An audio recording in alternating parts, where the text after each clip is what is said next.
Welcome back to the Dynasty Grind. So a host of problems tonight. Number one, just so you know, if the new artwork didn't tell you, we're no longer going out on the DLF show. And I really want to appreciate everyone who said something about it to my tweet. I just let you all know because we're going live tonight. And I didn't want you to be surprised that you couldn't use your regular link. But honestly, it's fine. Like, I'm still working for DLF. Russ still works for DLF. As far as I'm concerned, the Dynasty Grind was doing them a favor by boosting their YouTube numbers a little bit, as far as I'm concerned. It's mostly a joke. But yeah, we were always just doing it as a fun project on my Twitch and my YouTube. I just added it as they started to grow the DLF channel, so it's fine. They want to take it in a different direction. They don't want to give the video credits for us doing it for them as well, which is fair. And yeah, we're still going to be going live every Wednesday because me, Russ, and Zach really like talking to each other. Next, I have to go pick up my son at some point. He's yet to tell me when. That's another whole issue. And apparently there was a mix-up on where the correct link would be for tonight. And my co-hosts are currently trying to find the stream. So welcome back. This should be a fun one. And what drop should I do? Oh, wow. We don't really have a drop. Because on account of... we'll do this one last time, but we're not, again, part of DLF, and I'll find a drop for next week.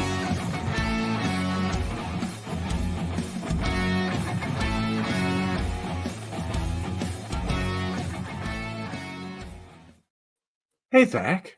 Peter, I've been literally sitting here since 9. I was I guess they quit too. I don't know. And I sent you the drop. No, I didn't realize that you had put because you'd put the link for the stream, but it was back up about 364 comments. Well, if you're gonna keep talking, that happens. I just sent in the Twitter DM the new drop that Bob Gilchrist put together, so we could re-rack it. I don't. Can I download this? I don't know. We'll figure it out. Looks pretty good. I don't think I can download it for here. I got to upload it to StreamYard. We'll figure it out. I think we're going to start hosting it on a different StreamYard, even though I think this is fine. It doesn't cost anything to stream through StreamYard, as far as I know. So we should be good, but we'll get that ready for next week. Is Russ coming, or is Russ also lost? No, I think Russ is got some things going on at the house. So it's you, me, the chat, the incoming rookies. We're here.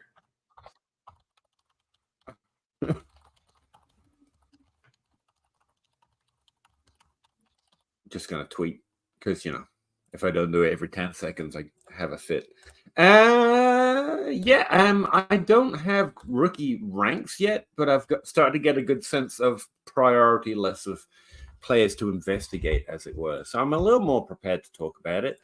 As I'm guessing that's going to be the subject for everyone forever over the next few months. And again, where it's just you, Zach, I don't know what we're going to do because I thought Russ was going to be here tonight. And my son needs picking up in like half an hour or so. So, I guess we'll cross that bridge when we come to it. We'll see if we even get questions. Without DLF, how could we possibly even have anyone tuning in, to be honest with you? So, how's your rookie process come along?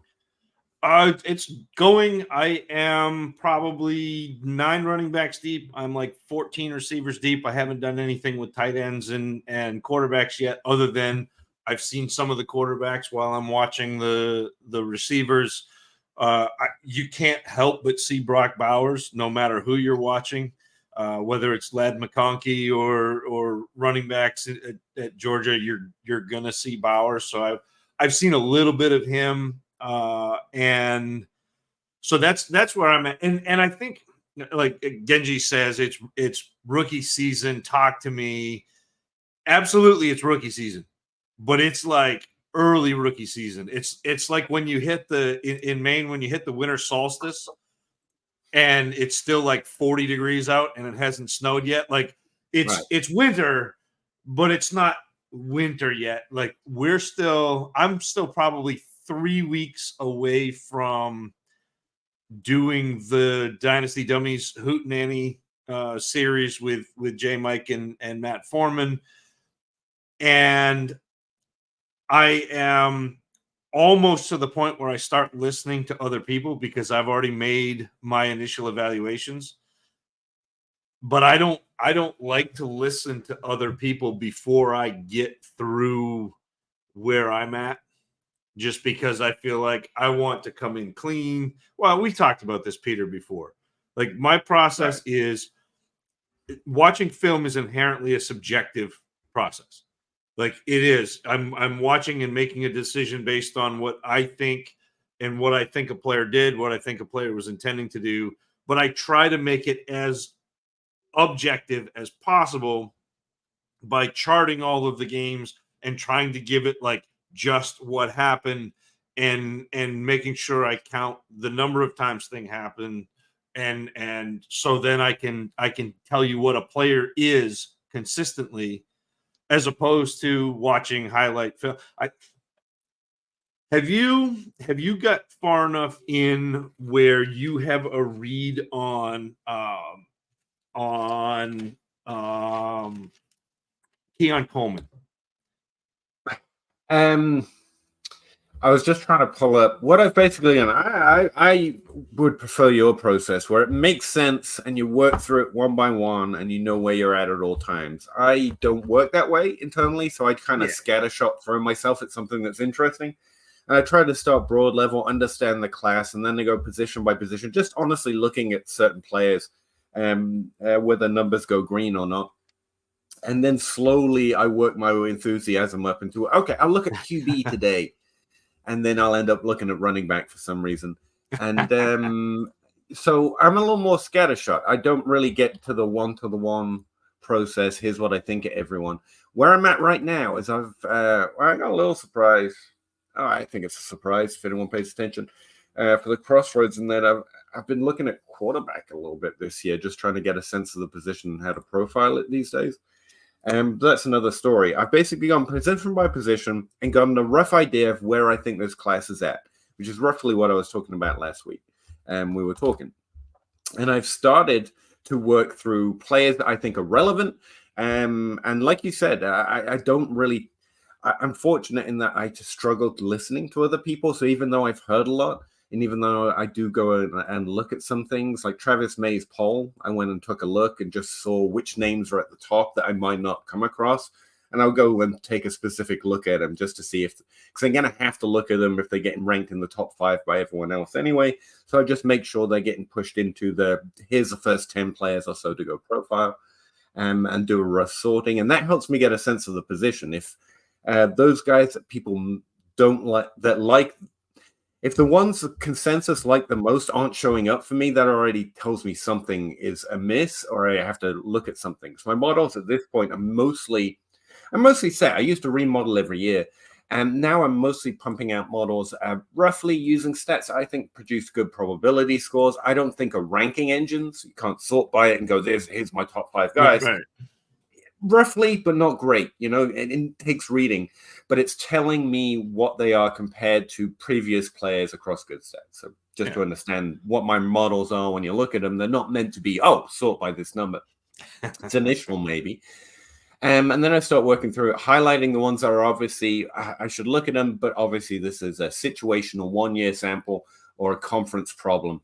And then I just start going through each position. And I did that roughly today. And then I started digging in a little bit to wide receiver more than the other positions, just because I figured it's the one I'm going to be asked about the most. And it's the one I've done the least work on. And so I have made some notes to actually get around to answering your question. On some wide receivers, I don't think I made notes on Coleman yet. That's okay. I was just wondering, because so far I'm being struck by there are 3 profiles in this class. I'm like, oh yeah, easy. Yeah, I can pick them out almost without thinking about it. And then there's a lot of, I'm probably gonna need to wait till I get to the line by line and work through each player and get a sense of them before I see what everyone loves. Because honestly, I was a little bit, Okay, Zach says this is, you're not saying this is 2014, but I didn't feel the, oh my God, 2014 vibes yet. Apart from those first rounds, like, I love those guys. And the others were like, it might take a little work. Do you remember 2014 though? Because it was the same idea. See, it was the same That's idea. really where what started me into Dynasty. So I really hadn't profiled the class. Yeah. So there were a couple like really high end. Sammy Watkins was one of them, but like there were a couple of really high end guys that everyone thought couldn't miss, and then there were like a whole bunch of, oh well, he could be like Odell Beckham and Jarvis Landry, and like it was just like, oh well, there are some, and then up at the top you had, I think it was like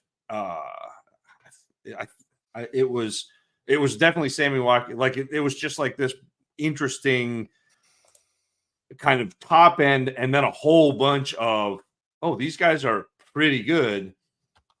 And that's what I feel like this class is. We're like, do you mind if I pull back the curtain just a little bit and ask you your top three? You said you had three that were like, oh, these guys are good. Yeah, I've already told you. I'm like, oh yeah, don't know that they're good. Easily the profiles I would focus. You need to see draft capital. Again, I haven't looked at them in depth, but I'm like, oh yeah, those stand out. Put it that way. And that's Harrison and Neighbors. I know how to pronounce it now. And Xavier Worthy. Same three as I mentioned last week. I'm like, okay, I can see. And Xavier Worthy comes in on like 12th in my model. But the minute I saw his numbers, I was like, I got to look at that a little closer. And just, I was like, oh, this guy's excelling at a certain thing. And I'm like, oh, okay. Yeah, I got it. I get it. I hate when we do this, Peter. And we've like our processes have kind of like converged in recent years, where basically since N'Keal Harry, like post N'Keal Harry, our processes have really kind of converged. And it's, I mean, I guess I like if it. That's because we're doing it right or we're doing it wrong, but I know what you mean. Yeah. Well, I like the differences most of the time. Yeah. Better. Well, I mean, I don't want to do the toot my horn, but like the top or 5 of the top 6 receivers that I've graded since 2017 are the top 5 Dynasty assets, or were coming into this year. They won't be because Puka's up there or somebody will bump them out. But like, I feel like at least at the top end, we've done all right. And like, to me, the top end of this class, like Neighbors, Marvin Harrison Jr. and Neighbors are in the top 10 of players that I have graded since 2017. Those 2 players look to me like wheels up, like let's go, like they're top 10 Dynasty wide receivers. Yeah, I do pretty well. I think my biggest skill versus the market is I avoid the mistakes, man. Don't get me wrong, I got N'Keal Harry and I got Corey Davis, but that's usually like I don't hear enough negative to sway me off it either. Like they're kind of, everyone feels that way. So whether it's film, tape, or anything else, something went wrong. But like it's a Terrace Marshalls, it's a Trevor. What was that guy? Laquan Treadwells. I almost never fall for those guys. Like versus the market, that's why I think I'm best at. But also Tank Dell, Josh Downs from last year.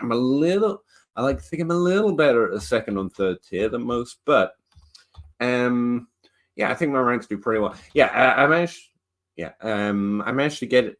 Let's see. I've got 1, 2, 3, 4 guys that I looked at a little bit more in depth, but I didn't make many notes about the 4th guy yet. But he actually moved to 4th overall. Again, these aren't ranks yet, but I was a little more comfortable with what I was seeing on him than the other 3, and that was Troy Franklin. I don't know if he's anything. Nope. But I thought his profile looked a little better, but I forgot to make notes about him. So, yeah. Rome Adunze, who you mentioned. I took a look through him, and initially I didn't like it. And that doesn't surprise me. Prospect, but if you sample him to his... Sorry, I'm lagging a lot. If you sample him to his cohort or the players that he played a similar kind of college career to at a similar kind of level, he was actually below average for that cohort. And so I found out like the positive comp profile-wise, not playing-wise, I came up with Romeo Doubs. I was like, that's not That's not terrible, but I didn't mind it at all. Don't get me wrong. And the Taz Walker fella that you mentioned was kind of a per game nightmare. I can see what you mean with the context you provided. He's kind of good on a per route basis and terrible on a season long basis. But I looked at it and he played like 8 games and then 12 games. I definitely have to go in a little deeper. But again, all 3 of these guys are high ADOT players and to different degrees, and low slot players, again, to slightly different degrees, which is what struck me as well. But Romeo Adunze looked like a good player for what he was doing, and Walker looks like, again, where that sample size was a little restricted, it's a bit more Brandon Ayuk. You know, it's either going to be good or bad, and it's going to be hard to tell from what I've got. But I could see where people would get excited about him overall. And then Brian Thomas, who came up 3rd overall in my model, and I was really surprised how kind of meh I was on Thomas looking through it a little bit, because my model usually, especially the higher ranks, usually get it pretty right. He's an above average prospect, below average successful member of his cohort. That's the guy that was doing that. Okay, I can't even. Oh yeah, but he was in with Neighbors. I mean, like again, like he was good, but he's held up by his best season. His best season is kind of holding up his averages, which is what brought him so high in my model. So, yeah, that's what I got. I got some notes on those 3. Kean Coleman's next on the list. He's currently ranked 8th, but again, they're not real rankings. I just hadn't gotten to him yet. Well, and the reason why I ask about Coleman is I think he's going to be the battleground, and not from a film versus metrics perspective necessarily, but from what you believe is going to be successful at the next level, and whether you're looking for the big body athletic non-separator who can do things post catch, or if you think that that's not the best way to win because there are only like 4 guys in the NFL who can do that. But right. Yeah, he's interesting. But yeah, that's where I'm at on rookies. I looked at like I said, I'm going to look at quarterbacks a little bit. I don't think I found anything anyone else didn't, but I think I sorted them well into categories to look at. These things work. I'm working real slow. And I swear, this is just a list at this point, and Excel's like, no, you've done too much today. That's fine. We can keep rolling, and I'm sure there will be rookie questions too along the way. So we can keep going, so you're not like bogging your system down. And I like this question by Mouthful of I like this question from Mouthful of Gold here that I noticed, because it's one I have an answer to. Well, some sort of answer to. It doesn't concern me because I think players kind of, especially in the receiving position, drive volume. And so if they had a player that was a true one, that was one of those difference makers for fantasy, or even a top 24 guy, they would be attracting those targets or creating those targets. I don't think the system defines how much volume a player gets so much as the player themselves have more control over that, or control is probably the wrong word, but more effect on that. And so what I was saying, and if you go back and look at my wiki columns when I wrote up Green Bay, which is most weeks, was there's no clear wide receiver 1 on the team. It wasn't the team scheme fault. Romeo Doubs is the best of what we mostly chase in fantasy in Green Bay. Now, Jaden Reed was a rookie, so you have to have some hope that maybe he could develop into more, especially the way he ended the season. But mostly, I don't think Christian Watson was in his first year, and we had that argument over and over again, and I don't think he was last year, even when he came back to the field, even though he was slightly impaired by injury. I think it's a team without what we would call a wide receiver 1 in fantasy. It's not so much the scheme. The scheme can stay exactly the same, and you can still have a Jordy Nelson, you can still have a Devontae Adams, because they cause that. And so, no, I don't tend to adjust based on what I think of what the team wants to do. Yeah. Okay. It is. It's the. I mean, no I subscribe to the Peter Howard theory of the wide receivers drive the targets. So yeah, it's a high or a higher volume passing offense than I expected. Certainly, Jordan Love in the second half of the season. So the first half of the season, he was really propped up by touchdowns. The second half of the season, he was quite a bit better than he was in the first half of the season. So there is a spot, a chance for a top tier receiver to go there and get a big chunk of volume.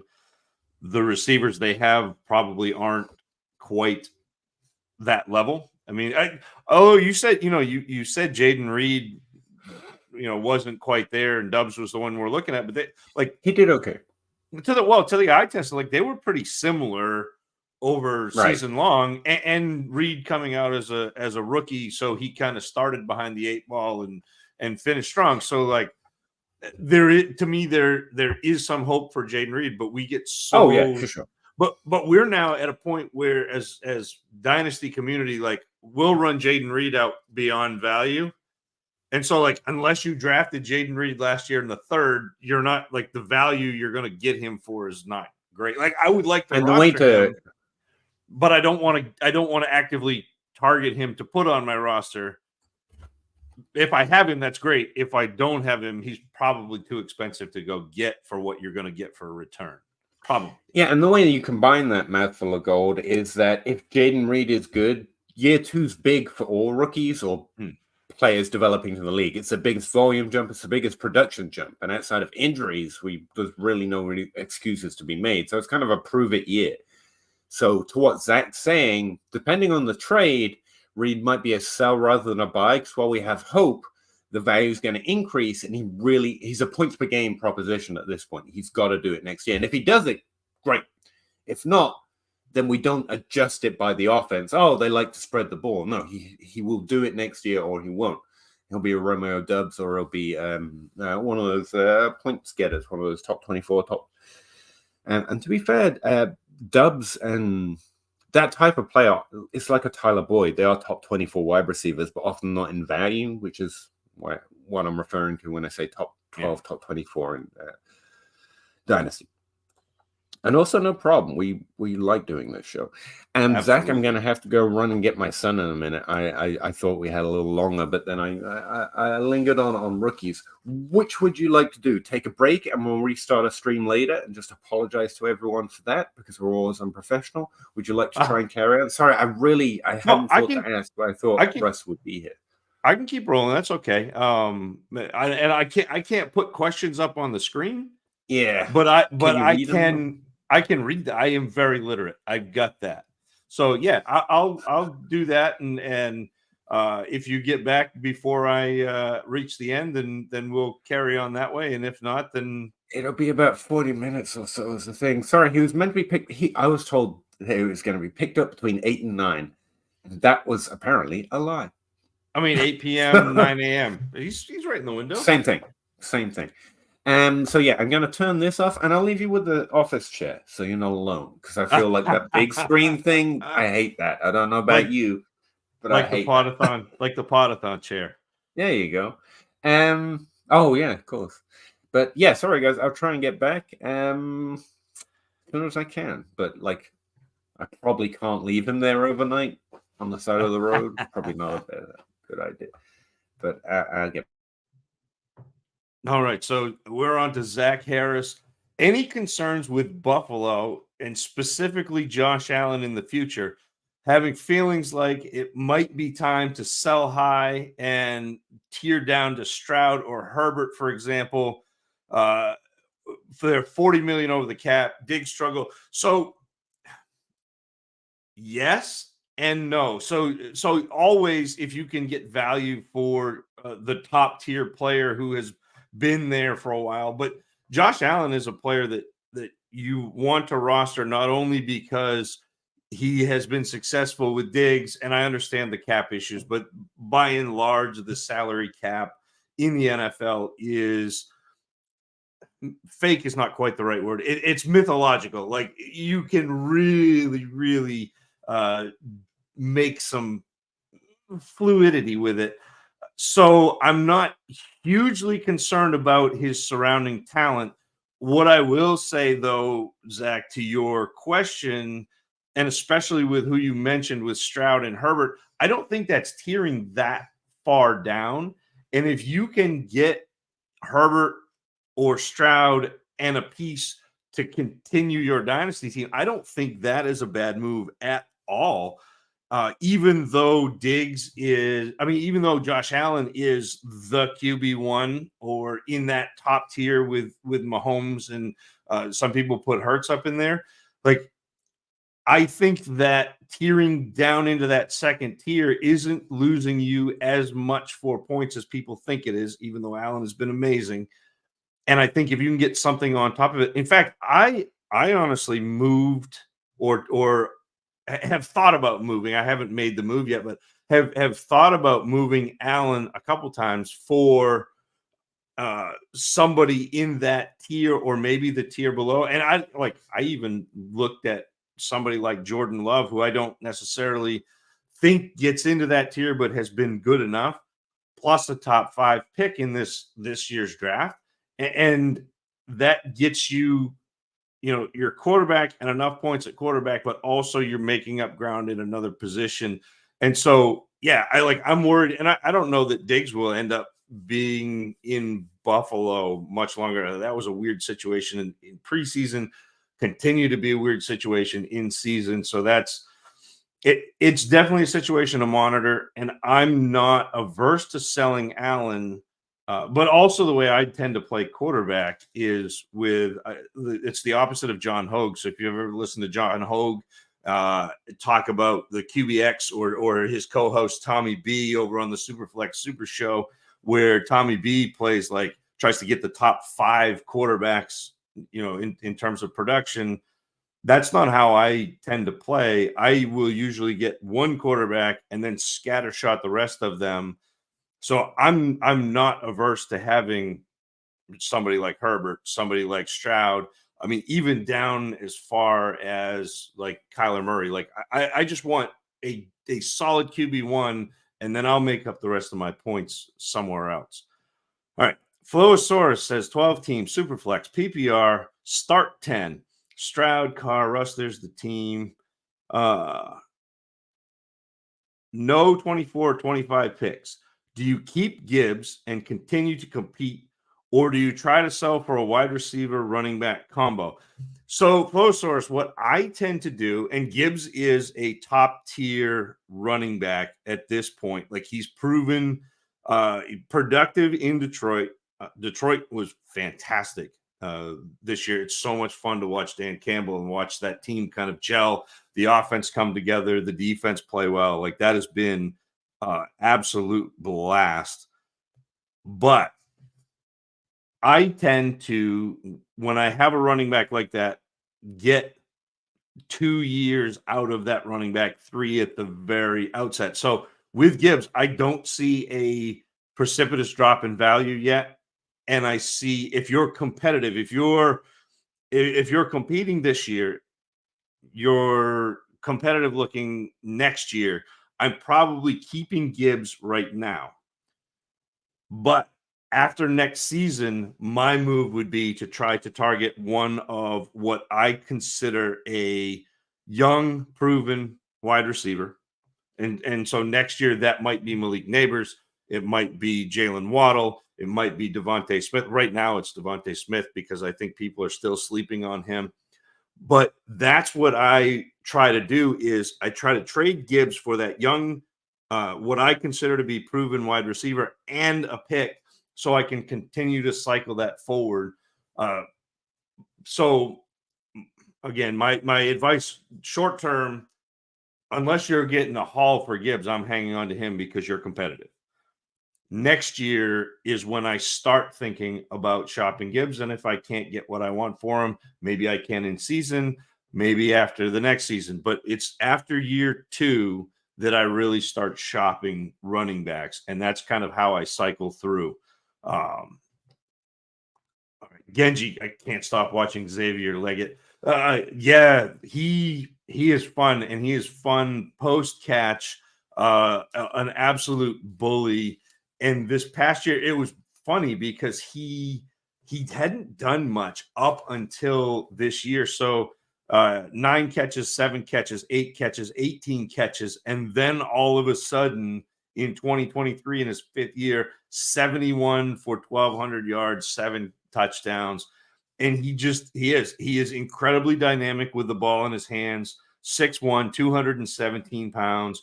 Although I heard that he came in a little smaller, maybe measured up, but he has the ability to run past everyone. He's got just elite speed. He will make plays in traffic. He's a very good hands catcher, so he catches the ball away from his body, which means the ball's not traveling in on him, but it also means that it's harder for a defender to make a play because he's going to meet the ball. I think he can be used as a runner too. He can be used in the short game. He can be used intermediate, and he can get deep. So he's got that versatility kind of at all levels of the field. You'd like to see. The things that kind of give me pause, it's not necessarily his fault, but South Carolina runs a half-field read, and that drives me crazy when I'm watching it because it's garbage when you're watching film, because if the ball's not going his way, he just kind of stands up. And it's like, oh, man, I really want to see more from him.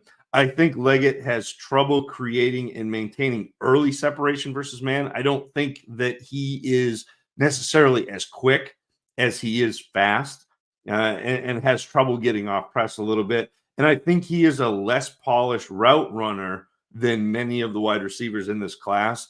And so that may drop him down a little bit in the NFL draft, which probably drops him down in your dynasty rookie drafts. But yeah, like in terms of physical ability and dynamism and like wow plays, Xavier Leggett does that. Keon Coleman does that too. But when I watch film, I'm not as wowed by the wow plays because those just count one time for me because I'm watching full games and I'm watching, 8 to 12, sometimes up to 15 or 16 games of these players. So he's fun. I'll be interested to see where he lands in the NFL draft, what capital he gets. You're going to hear people comp him to Debo.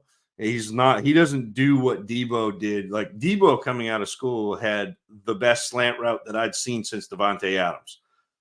Leggett doesn't have the kind of crispness within his routes that Debo did, but he does have a lot of the versatility, being able to carry the ball, catch the ball, yards after catch that thing. So it's fun. All right, some new. The chatter on Diggs has gotten loud. What think ye? Is he already washed? What could be the reason for his sharp drop off mid? I think he's mad. I think somebody, whether it was the offensive coordinator or the way Josh Allen kind of distributed the ball. I know he came on like gangbusters, and I think something changed. I think the Bills were struggling. And so the offense shifted kind of away from just being Diggs, and he's mad. Like if you've ever seen Diggs interviewed, listened to Diggs, like I watched him play, he's kind of got that wide receiver diva. My main accent just came out, but the wide receiver diva mentality, and I think that there's something there.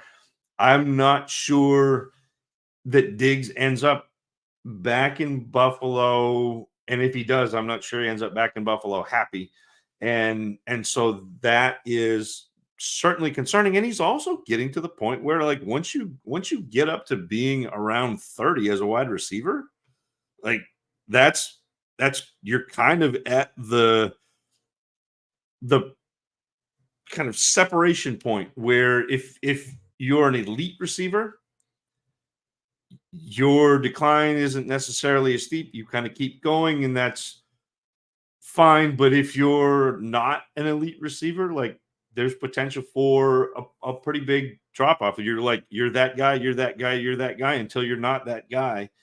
And it's not an age cliff, but it's like the talent cliff. And there comes a point where your talent just doesn't propel you through. And so I think it's multifactorial. There are a couple of different things that play with Diggs, but none of them are really reassuring for a dynasty owner, a dynasty manager. All right, Rob Downs, 12-team, one quarterback PPR league, have the 101, the 106, the 108, the 112, Purdy, A-Chain, ignore. Well, I can't ignore now. I already got you there. Like, yes, you're taking your taking the quarterback. I don't know what you're doing. So Rob, if you want to come back, send us another one, but I'll ignore the rest of it for now. Puff pass kick. Fingers crossed that next week's episode is called "The Chiefs Season is Over" season.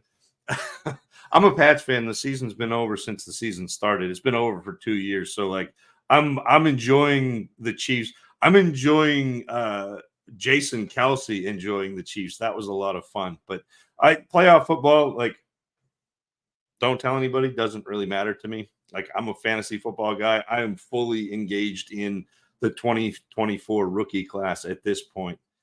Toronto Dave, we see you. That is a lot of party hat, guys. Appreciate you. Flowosaurus, freestyle it. Oh, yeah.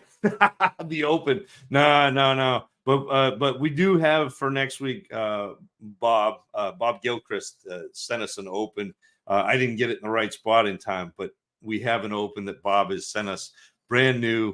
It's the Taste It Again for the first time. It's like Kellogg's cornflakes, but the Dynasty Grind edition. And look, I'm not gonna, like, DLF is fine. Like, I enjoy their content. I enjoy a lot of the people over DLF. It's the first time I've ever been fired by a company I don't work for monetary reasons while I'm not being paid. But again, I don't begrudge them at all. I'm glad that we're still going. I'm glad you're still here. Like, this is one of the highlights of my week, aside from when my boys get home from school every day. Like, this is it. And being able to interact with you guys in the chat, being able to talk to Russ and Peter, being able to hang out by myself, talking to myself in my dining room. No, like, this is great. And I'm really happy that everybody's still here and that we're able to keep this going, because this doesn't happen without the people in the chat.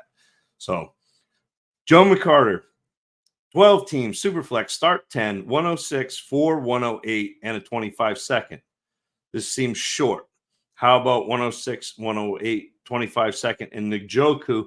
So here's the thing, Joe, in a Superflex rookie draft right now, I think there is a top tier of quarterbacks, which is Williams and May. You might be able to argue Jaden Daniels. Like, I haven't dug into quarterbacks yet. So let's just say, for argument's sake, there are 3 quarterbacks.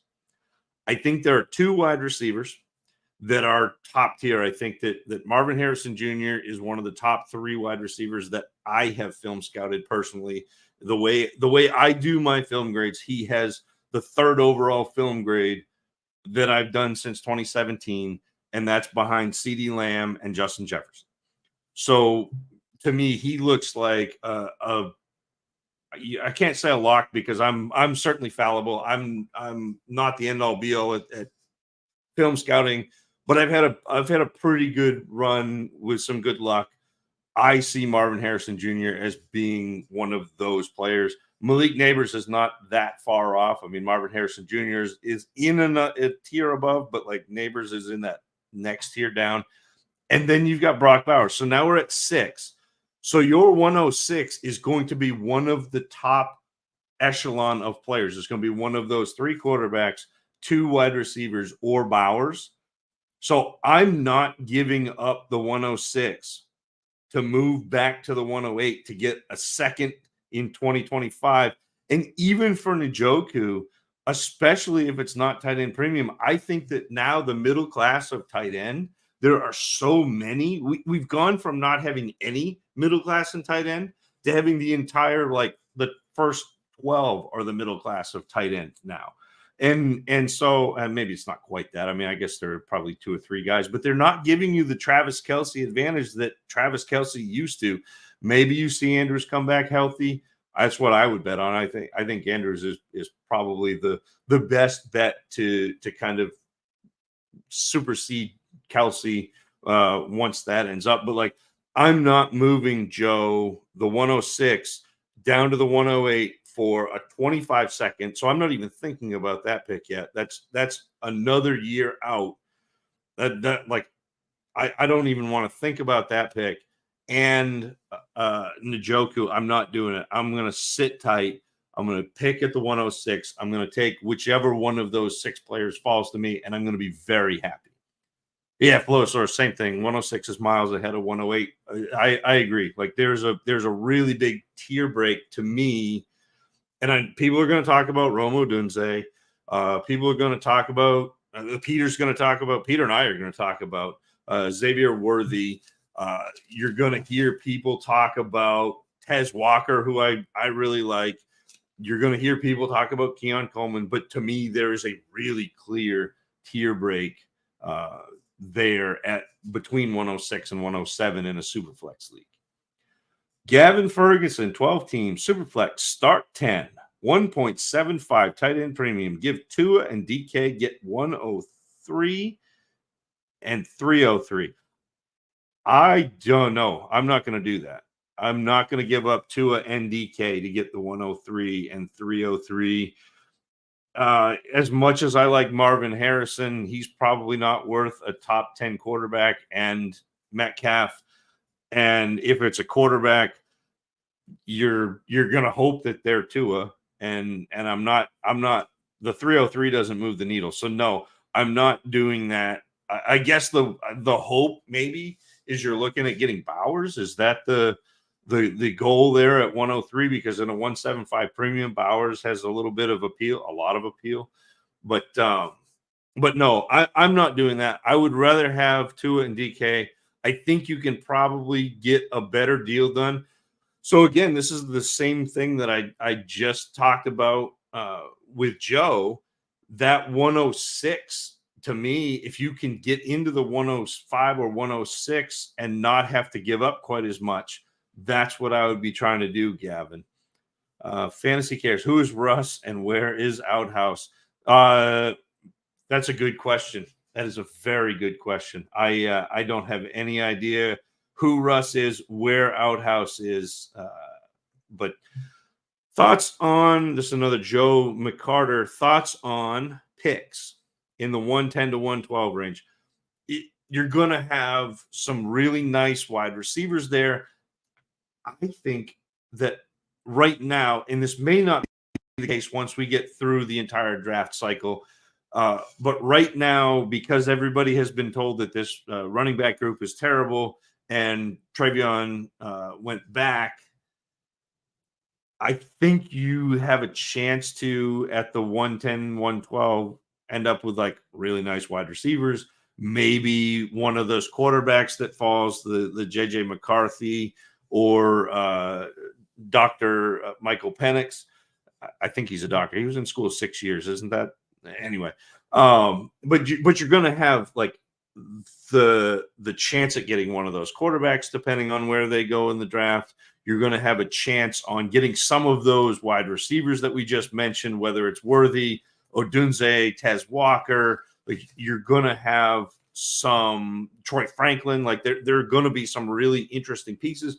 You're also going to potentially end up with some of those running backs, the Blake Corums, or that kind of top tier group of running backs where you've got Corum and Trey Benson and I like Ray Davis, but I think he's a little older. He's a little long in the tooth, and people are gonna push him down.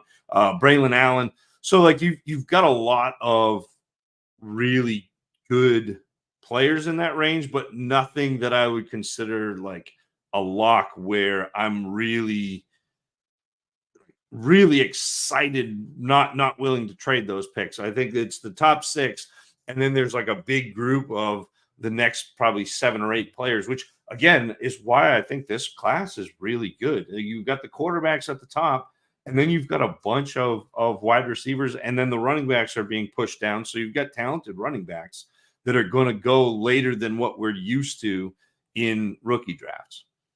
Toronto Dave, Xavier Worthy and Troy Franklin season. I am with you. I love Xavier Worthy. I think he does so much that I am looking for in wide receivers coming in the NFL.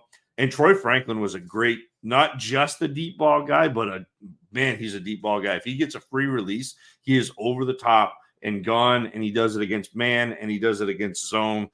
Two really fun wide receivers to be looking at. And I think Xavier Worthy is probably at the top of that third tier, where you've got like Worthy and Odunze, and I have Tez Walker and also Brian Thomas up in that range. Like I like those players.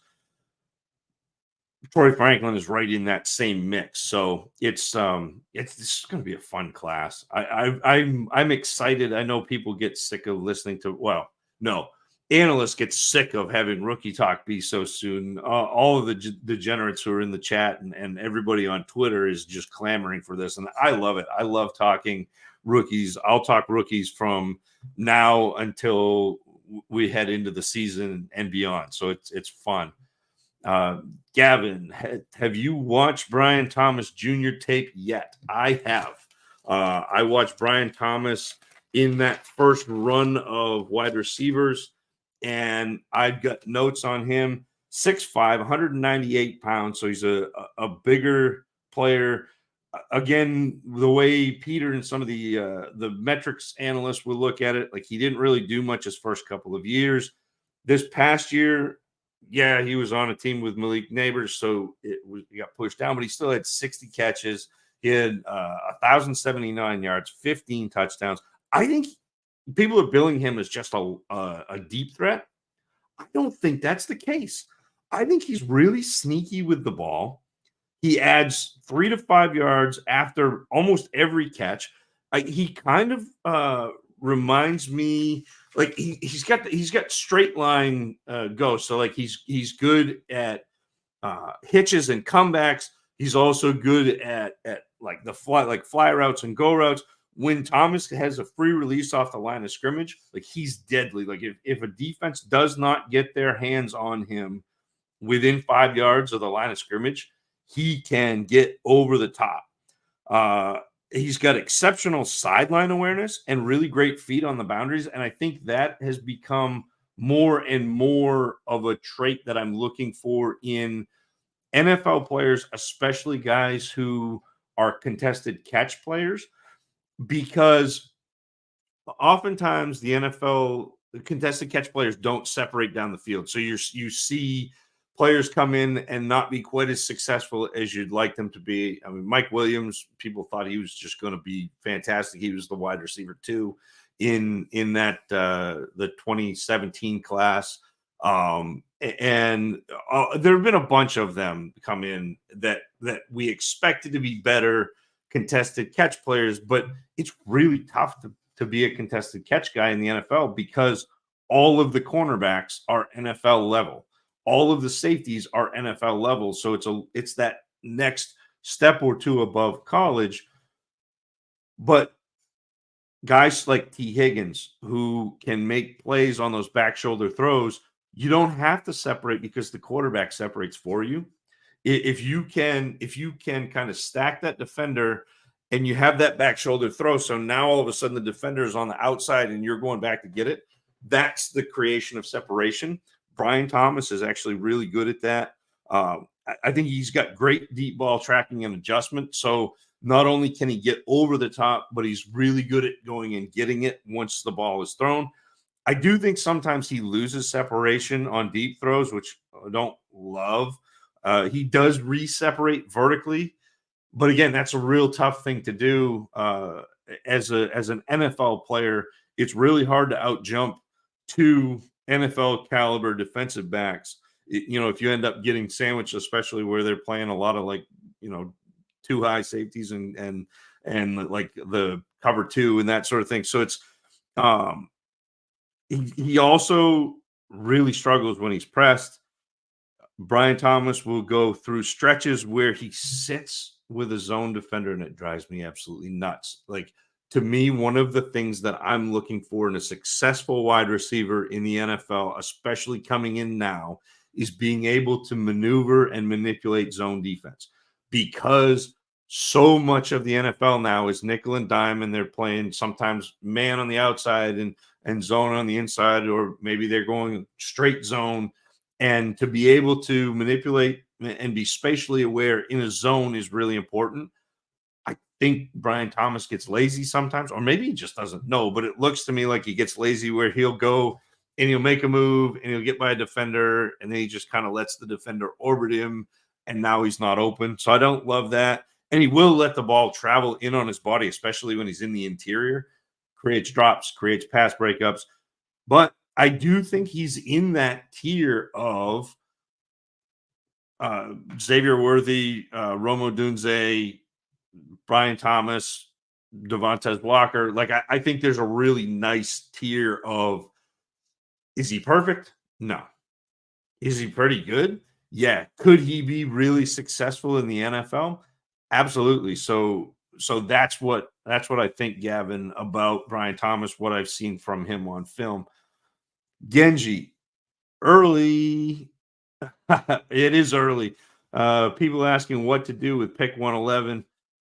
Yeah, no, and it is like you got to wait to the draft, but also like you can kind of right now flesh out an idea of what it is, because like trading those picks to me is great. And honestly, the best thing, yes, you can kind of get a feel for the class and kind of get a feel for what's there, but also based on kind of historical trends, because we don't know what this class is going to shape up to be. Even though like I'm watching the tape and I can tell you what I think of players, ultimately there's a really big piece that happens, the biggest piece that happens when you see draft capital, because players get draft capital and NFL teams, it's the one day a year, and I love it that the NFL can't lie to you because they're making picks and they tell you exactly what they think of players. And the higher draft capital is a higher investment in a player. You spent not only the pick, which is valuable, but also the money attached to the pick. And so that gets players opportunity. And the higher pick you have, the more ingrained it is in a team that they need to give you opportunity. So you get more chances to be on the field to succeed. And if you succeed, that breeds more and more chances. So what I think is, yeah, we don't know now, and I'll fully cop to, like, I can tell you what I think, but I can't tell you what I know because I don't know anything. But we do have historical trends. We do have data on what the chance is of like the 111 hitting. It's not very high. It's not as high as you think. People see it first and they're like, oh, that's a 50% chance of hitting. It's not. Like the first 5 or 6 picks are where the high level chance of hitting is. And then it gets slimmer and slimmer and slimmer as we go. You have guys like Puka Nacua, Jaden Reed who hit, and we think, oh, we can do this. And really, those are the outliers. Those are the exception to the norm. And if you start chasing that, you're going to be behind the 8 ball. But I want to trade now. Joe says, I don't blame you. Trading's fun. We got a long time to go, and I don't mind getting out of those back end picks, especially if you can get a proven player. Frank, hey Frank, how's it going? Frank's in every chat. I love it. Frank does trade addicts and helps Russ out, and he's everywhere, and it makes me happy. But Frank says, have you watched Blake Corum yet? He feels like an awesome compliment to Eckler or a 3-down back for the Chargers with Harbaugh there now. Corum is my one in this class. And it's not like a one, like a real, it's not like the last couple of years where it was like Bijan over everybody or Breece Hall is the one. Like it's not that, but like this feels like the running back class is a little bit lower. But man, I like Blake Corum, and I think that the way a Shanahan and yes, obviously with Harbaugh with the Chargers, that could be an interesting whether or not he goes and gets him, because obviously Corum worked well in the Michigan offense. He had 250 carries back-to-back years the last couple of years, 1,400 yards in 2022. This past year, 1,245 or so, scored a bunch of touchdowns, is an okay pass catcher. Like, I don't know that he's going to be a world-beating pass catcher. But he did have one season. He did have his sophomore season where he caught 24 balls, which, again, that's something I look at because I think that the NFL, for everything that they do well, they're not necessarily creative, and they draft you to be what they think you are. So if they haven't seen you be a pass catcher, it's really rare for them to try to make you a pass catcher at the NFL. It's not a developmental league, so they're drafting you to be who you are and hoping you can progress rather than drafting you to progress, if that makes sense. But like I really like Corum. I think he's got excellent vision. He wins one-on-one battles, which for a running back who's 5'8", 200 pounds, like, you're not expecting that to be a thing, but it's not like he's not running over people in a one-on-one battle. Like, he's got this real knack for setting up the next defender. So he'll come through the hole and make a move, but he's already setting up the next guy and winning in space. He's got great vision. He reminds me a little bit of Devin Singletary in the way that he is smaller, but he's actually better inside. He's good off tackle. Like, don't get me wrong. Like, he's nice out there, but like, he's very good inside between the tackles, and he kind of will be that shifty guy. And then you have the real good acceleration.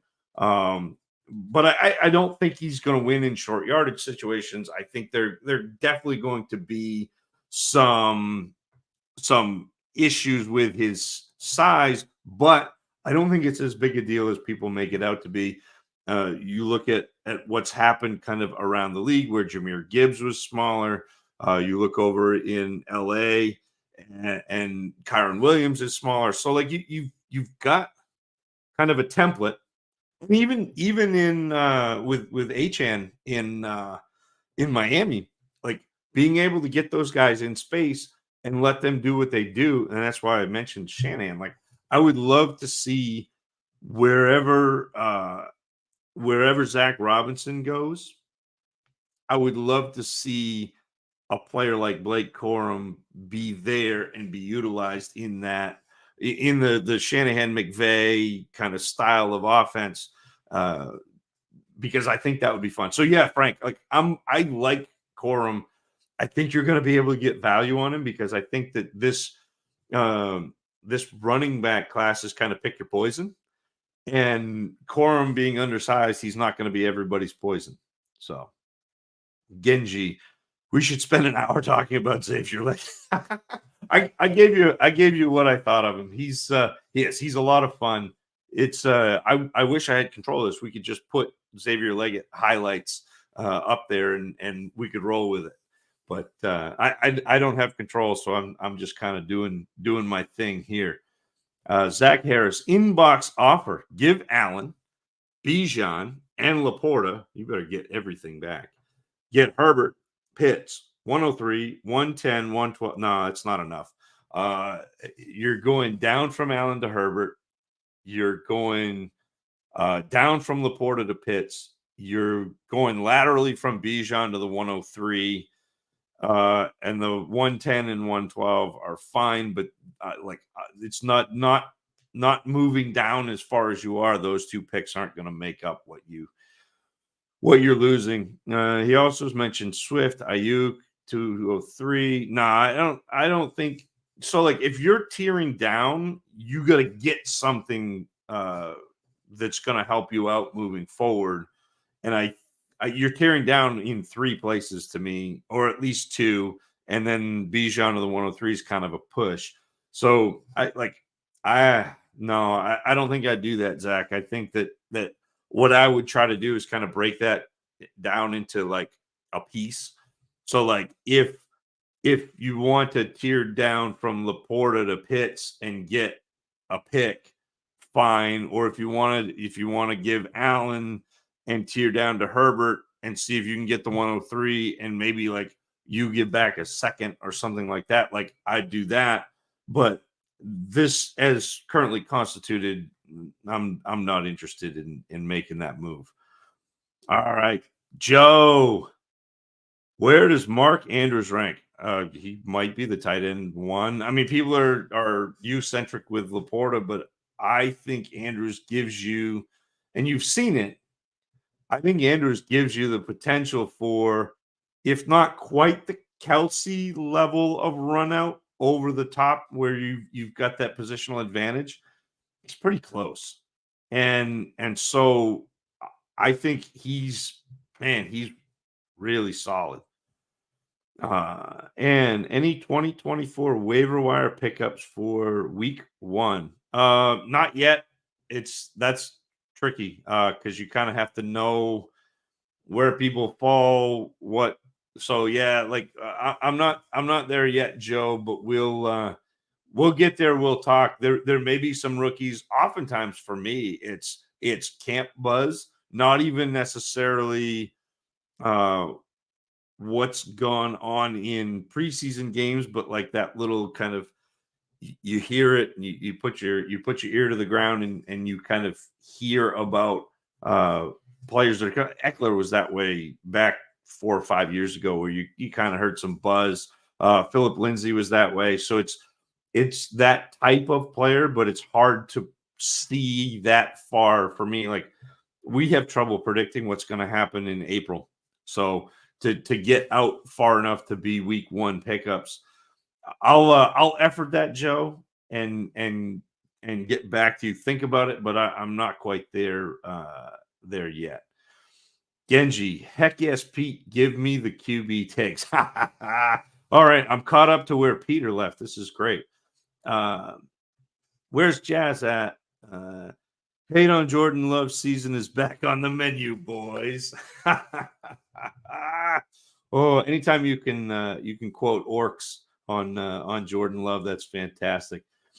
As long as you're not using EPA, Pete, we're good. I don't know what Peter does. He's got a magical formula that the spreadsheet fairies sprinkle over, and all of a sudden he's got brilliance. But I'll tell you, Genji, whatever Peter does and whatever Peter has done for the last 5 years or 6 years that I've been interacting with him, talking to him, it's been pretty impressive. And it's fun for me doing things completely differently to be able to use Peter as a series of checks and balances, and knowing how good he is at this to kind of tweak my own process and figure out what I'm doing right, and then also what I need to go back and look at. I'm not always doing it wrong. Sometimes he is, N'Keal Harry. But like, it's nice for me to be able to go back and look at my process through that lens that Peter looks through, because normally that's not the way I'm looking at it.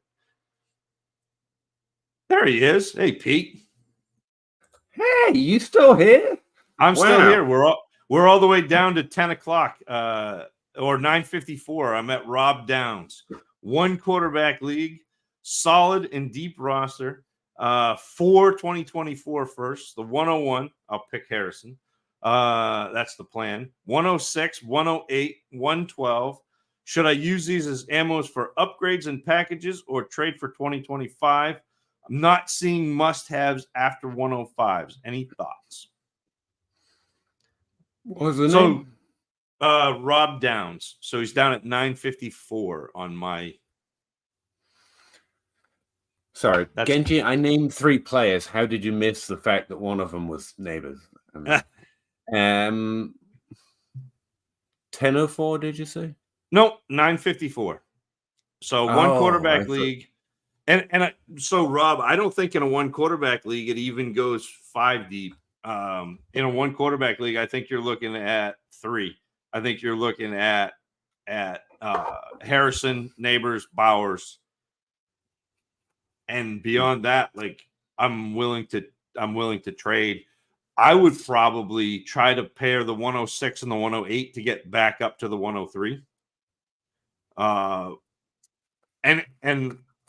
Or, I mean, like, you can take shots. Like, there are going to be good players there. You may get Xavier Worthy. You may get Rome Odunze.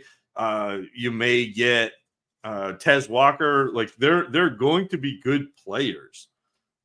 But in terms of people that I'm really, like, if I can trade the 106 and the 108 and move to the 103, I'm going to do that all day because I have a lot more faith in Malik Neighbors and Brock Bowers than I do in whoever I'm taking at the 106 and the 108. Yeah, this, I was trying to go through, I'll cover some of this in the last podcast I did, because it's a general rule. Like, I'll make those picks if I have to. There's plenty of, you'll get excited just like the rest of us, and you'll be excited to take someone at 106. That's fine. But as a plan of action, you either want to get it into your top tier, however many that is, and I would say maybe 4. There's probably someone else hiding around here that I'll like in the top 4, but one QB by the time it gets here. But Zach's not wrong. It's probably about 3 deep right now. Or you want to package up to get either one of those, another one of those picks, or a player that you think is in your top 1 or 2 tiers at the position, like you have no questions about. They're fairly proven. You know you're getting at least a couple of years out of them. And that's the general strategy. If you can't find a good trade at decent value with those picks, which you should be actively like step 1, try to get those trades, then you'll make the picks. And there's plenty of opportunities in every draft class to win with that. But the plan step, the course of action 1 is I'm trying to get higher.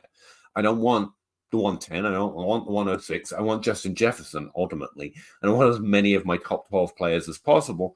And with rookie draft, you can kind of group the top 3 picks or the top 4 picks, depending on the class, in that tier. Like, those are the things I want, but we obviously can't all roster just those things. So you settle for making picks or making pretty decent trades to balance your points per game and value. For example, if you get a trade offer that's not for the 103 or not one of your top 12 players, but it's Michael Pittman and a 25 first for a package of the 6 and the 8 and the 12, or somewhere where the value balances, I'll probably take the more certain player, Michael Pittman, with the future value of a 25 first, but I have to see the trade first. And the reason I'm doing it narratively instead of giving you a table with exactly this, that, and the other is, 1, you have to adjust for your league, and 2, I don't know what kind of trades you're going to get. So it's kind of hard to give you a very firm answer on that. But in general, those are the goals. You want to tear up as much as possible, or you want to make a good value trade that gets you points and future dynasty value balanced on your roster, increasing your overall value and points, or you'll make those picks. There'll be plenty of players to be excited about, but that's step 3. Outside of that top tier, that's like my 3rd option, making the picks. And I'm very, we should be excited to do that, but it has to, but until I get on the clock and I have to make the pick, I'm trying to do one of the other 2 things, just in general. Sorry, Pete comes back and the stream slows down. I know. Frank N. Pete, I have watched a while, but I don't think I know this answer. Do you watch rookie film, or do you break down stats same way as the NFL players? I don't know if I do it the same way as the NFL players. I see what you mean, the same way I do for the NFL. I do not watch any football to evaluate. I watch for fun because I like sport, and I'd be pretty crazy to devote this much time to a game that I don't enjoy watching. But honestly, I enjoy watching my sport. But I don't try and watch to gain insight. Sometimes it happens naturally. Like, you get impressions of players, or you just like the way someone plays, but I don't try and offer that as content. I think Aaron Jones is good. He just looks explosive on the ball. I mean, my word on that means fucking, and it should mean nothing. Neither should my word on what stats mean, but I will show you my research and give you my data so that you can check for yourself or have someone else check. Never trust just me, but I will tell you what I think I found. But to evaluate or offer or build a process, I use statistics, yes, but I use statistics to find historical trends, and that's what I play with. That's how I try to play in Dynasty. So no, I might end up, because I'm interested in what these guys look like, and I like watching the game. So when I've spent 12 hours researching neighbors, I've probably watched a highlight reel or 2 at the minimum, because it's fun. But I don't try and insert that into what I think of the player in terms of my notes or my model or anything else. Hopefully, that's something of a way too detailed answer, but that's where I'm at. The joke is I don't watch any film. I've never watched a game in my life, and I will continue to make that joke because I find it funny. But no, obviously I enjoy watching, but I want to make it very clear I don't watch and go, oh, I see this, therefore that. You don't can't lie. help those connections in your own head. but I don't try actively to incorporate it as part of the way I if play. I had $1 for every time I got a text from Pete or a DM from Pete saying, "Did you see this route?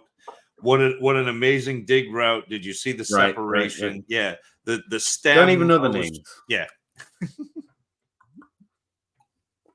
but yeah. And it's fine not to like that, to be fair. Like I do that because I find that fun, and I think I can find something I'm good at, historical trends, and just trying to put together a narrative to what happens most likely.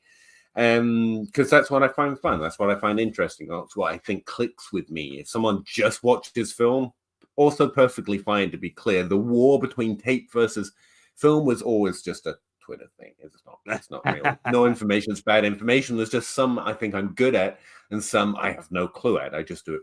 I watch for fun, you know. He does not, Frank. Correct, Genji. Amari. Good name, Toronto Dave, but where's my party hat, guys? If I remember correctly. He references Zach and others. Yeah. If I'm going to incorporate film, which I do in a sense, because I listen to Zach, and then that influences what I think of my notes, and I will move players based on what people who actually do that, incorporating information through film that way. I mean, some people use film grades or NFL grades. I prefer actually just consuming content of people that I know do that well. I've consistently watched them. I've found people that I like doing it. One Zach. I love when J Mike checks high on a player. I pay strong attention to that. There's a few whose primary way of playing Dynasty or fantasy football, just paying attention to the NFL, is film. Some do both, and so you end up getting it that way. But I will move what I think of players based on film, just secondhand, if you know what I mean, because of people that I know trust. I was always told, if you find you're not as good at something, find someone who is good and just try to, and you trust, and try to take their word for it, or at least try to learn from them, or moderate what you think based on what they do. Travis Mays is a great example of the guy who does both, by the way. Anthony Amico, fantastic at both. Like, seriously fantastic at numbers. Seems pretty good as far as I can tell on the film as well. So I like hearing what he has to say on that side too. And yes, target share be damned. I will move a player based on what someone said. Cooper was 2015. Yeah. That was 2015 was Cooper and Kevin White were the two big names in the top. Well, I mean, it was Gurley and Gordon, and then Amari Cooper and Kevin White. This is a good question, Gavin. Bowers or McBride? McBride should be higher because he's not maybe a boat at this point. He's not a boat maybe, but he's a pretty nice vessel. Bowers is a maybe a boat. Bowers has a risk, so I'm less interested in building teams, but he also has the upside, because if Bowers has a good year next year, he will be more valuable than Trey McBride, and he looks like a pretty good prospect. And so, yeah, it's kind of a seesaw right there. I would say it's kind of even, and you're leaning on what your team can sustain risk-wise versus upside. It's to me, it's Bowers, and it's so here's I'm going to give you the analysis that I gave with Kyle Pitts, because we're going to have the same thing. You're going to you can build that in here. You're going to hear people talk about Bowers being the best prospect that they've seen at tight end, and they're going to be right. Yeah, they're going to be right. You can't watch Georgia without just going, wow, Brock Bowers is amazing. And he is. And there are going to be enough people that say that. And the echo chamber is going to echo. And echo. Yeah, drums in the deep. They're coming. It's going to be, that's the second Lord of the Rings reference tonight. We're in full force. Killing it. But Bowers is going to be pushed up into probably the top 3 or 4 tight ends before he takes a snap. He's going to go in the top 15 picks in the NFL draft. He's going to have everything that you want. He's going to have the production profile. He's going to be an actual tight end as opposed to what Kyle Pitts was, which was a receiver who lined up on the end of the line. Like, he can do that, but he can also, like, I was watching a game. It was a Ladd McConkey game, but like I was watching the full offense for Georgia, and there were 3 plays in a row where Bowers either ran a wham block and blocked for the running back or set the edge and just laid out a defensive end. 3 plays in a row. And then the 4th play, he ran a slant between the levels of his zone, caught the ball in traffic, and then carried 2 players 5 yards. Like, and you're going to hear people talk about all of that ad nauseum, which means he's going to be valuable, even if you don't want him, even if you want Trey McBride, you take Bowers and then you trade him for McBride plus because you'll be able to. And yeah, just it's what's the trade? McBride plus what equals Bowers, but that's where we're kind of at because Bowers has the upside. But I think it should be kind of even, but it should never work that way in a trade. What's the point, right? Yeah. Because it's a tight end position, and so the risk of Bowers isn't as great as if we were talking about the risk of a wide receiver being good or bad, because you're only ever risking, a top 12 tight end with Trey McBride. So it's a little different.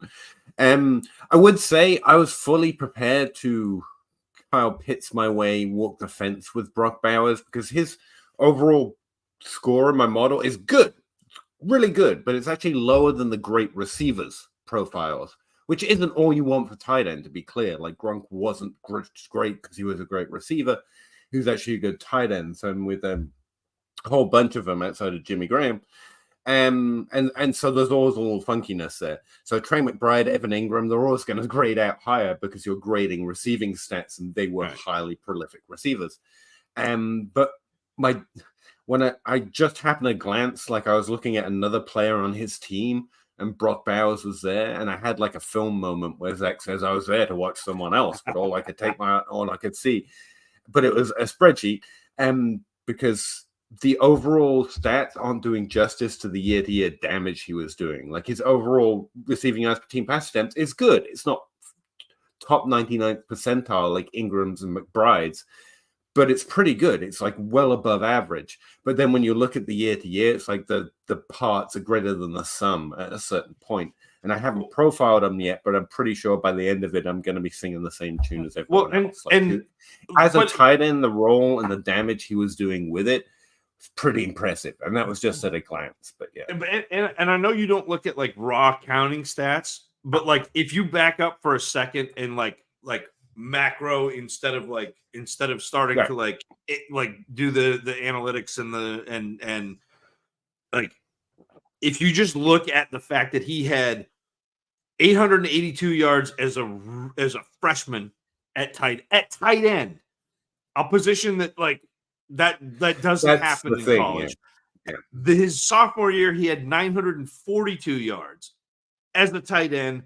And this past year, it was down a little bit, but he only played 10 games, 704. Like, what are we even doing? Like, as a tight end, he was a good receiver. Like, and that's what I peeped when I was working through that team for someone else. I kept seeing the green box that was Brock Bowers, and that's good for a receiver. Yeah, that's a tight end playing as an actual tight end, not like an Ingram, not like a McBride. It's like, that's a little different.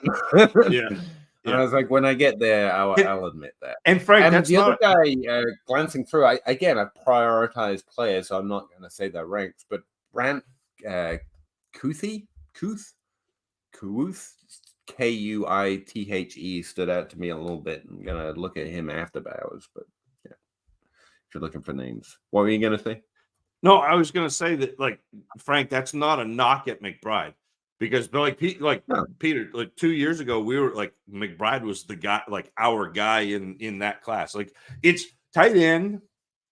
There's not as much mystery to tight end as people like to make it out to be. It's the easiest position. That was my first article for DLF. It was, why is everyone making this position so complicated? Yeah, it's the easiest one. It really is. Like you look for an athletic profile, and like for me, like as a film guy, like you look for guys who get open in all the places receivers get open, and can make plays in traffic, and if they block, great. if they don't, it's not. I know people, like a lot of people are like, oh, you don't want your tight ends to block. But all of the good tight ends, well, Evan Ingram doesn't block, and Kyle Pitts doesn't block, but there's a scale slider, and because there's so few good ones, there's no holistic all of them block. But most of none of them don't block at all. Yeah, and so you've got this, and most of them, I would say you're right that most of them are going to end up having to be at least proficient blockers. Yeah. Ingram and probably Graham. He also got slided footed. It's kind of the exceptions. But I think there is a path there to just receivers. I think being able to block, and this sounds funny because you don't want to be blocking, because if you're blocking, you're not catching the ball most of the time. But I think blocking gives tight ends an advantage in the red zone because you can chip. So like you can go out and you can block, and then you go, oh no, I lost my block. And the defender you're blocking is like, I got a free run at the quarterback, when really you did that on purpose. And now you catch the ball behind the defender. And so again, it's not like, I don't want my tight end to be blocking all the time. Like that was the worry with Darnell Washington, that ended up in Pittsburgh, because like he was such a good blocker that it didn't matter that he's basically Gronk. Like, and yet, like if you throw the ball to him, he's ridiculous. But he's more valuable to a team as a second tackle than he is as a tight end, because I think you've already got a good tight end. It's worth keeping in mind because there aren't many things to know, but they're pretty strict, and people try to play it like a wide receiver position, and it's not. You can't really mess around with the formula at tight end. Like Zach was just saying, it's just a matter of real NFL versus fantasy when you get down into the blocking issue. With running backs, I constantly hear blocking's important to get in the field, where technically all running backs have to learn to block at the NFL level. Like, no matter how good they are blocking at college, it's a different thing, it turns out, when you get to the NFL. And you can see that through blocking grades. Like, they literally don't matter. And getting on the field, because you're a pretty decent blocker, doesn't actually lead to, like he was just saying about tight end, actual receptions or actual carries, because you're being put on the field when you're that guy on the field to block, not to actually squeak out extra touches. So it doesn't actually work. But yeah, it's Greg Olsen. I'm going to listen to Greg Olsen talk about the tight end in the real world. It's probably one of the most, at least offensively, it's the most underappreciated position. It's the hardest to learn. It's the most involved. And I honestly think it's the most technical, because you have to be skilled at every aspect of the game on the offense, and highly skilled at it to be very good at it. And that's why tight ends tend to be a little weird. And there are so few of them, because there are so few who can get there quick enough that they actually advance to be Greg Olsen or Jimmy Graham or Rob Gronkowski. Some have natural talent like Gronk, let's not lie. But so the other thing to know about Darnell Washington is, since we know the few rules that there are, is that still matters. A wide receiver would be done. Done. But in 5 years, when he's in a team situation where they're just like, we need to throw to the tight end a little bit more, and he excels at that because he has that in his skill set, it's going to matter in fantasy. And like, tight ends are roster cloggers most of the time, but they're also the ones that it's a position that's most worth clogging the back end of your roster with, because they're kind of always in that breakout arc. Not always, and there's greater and lesser chances of it, and sometimes you need to bleed your roster a little bit for extra space.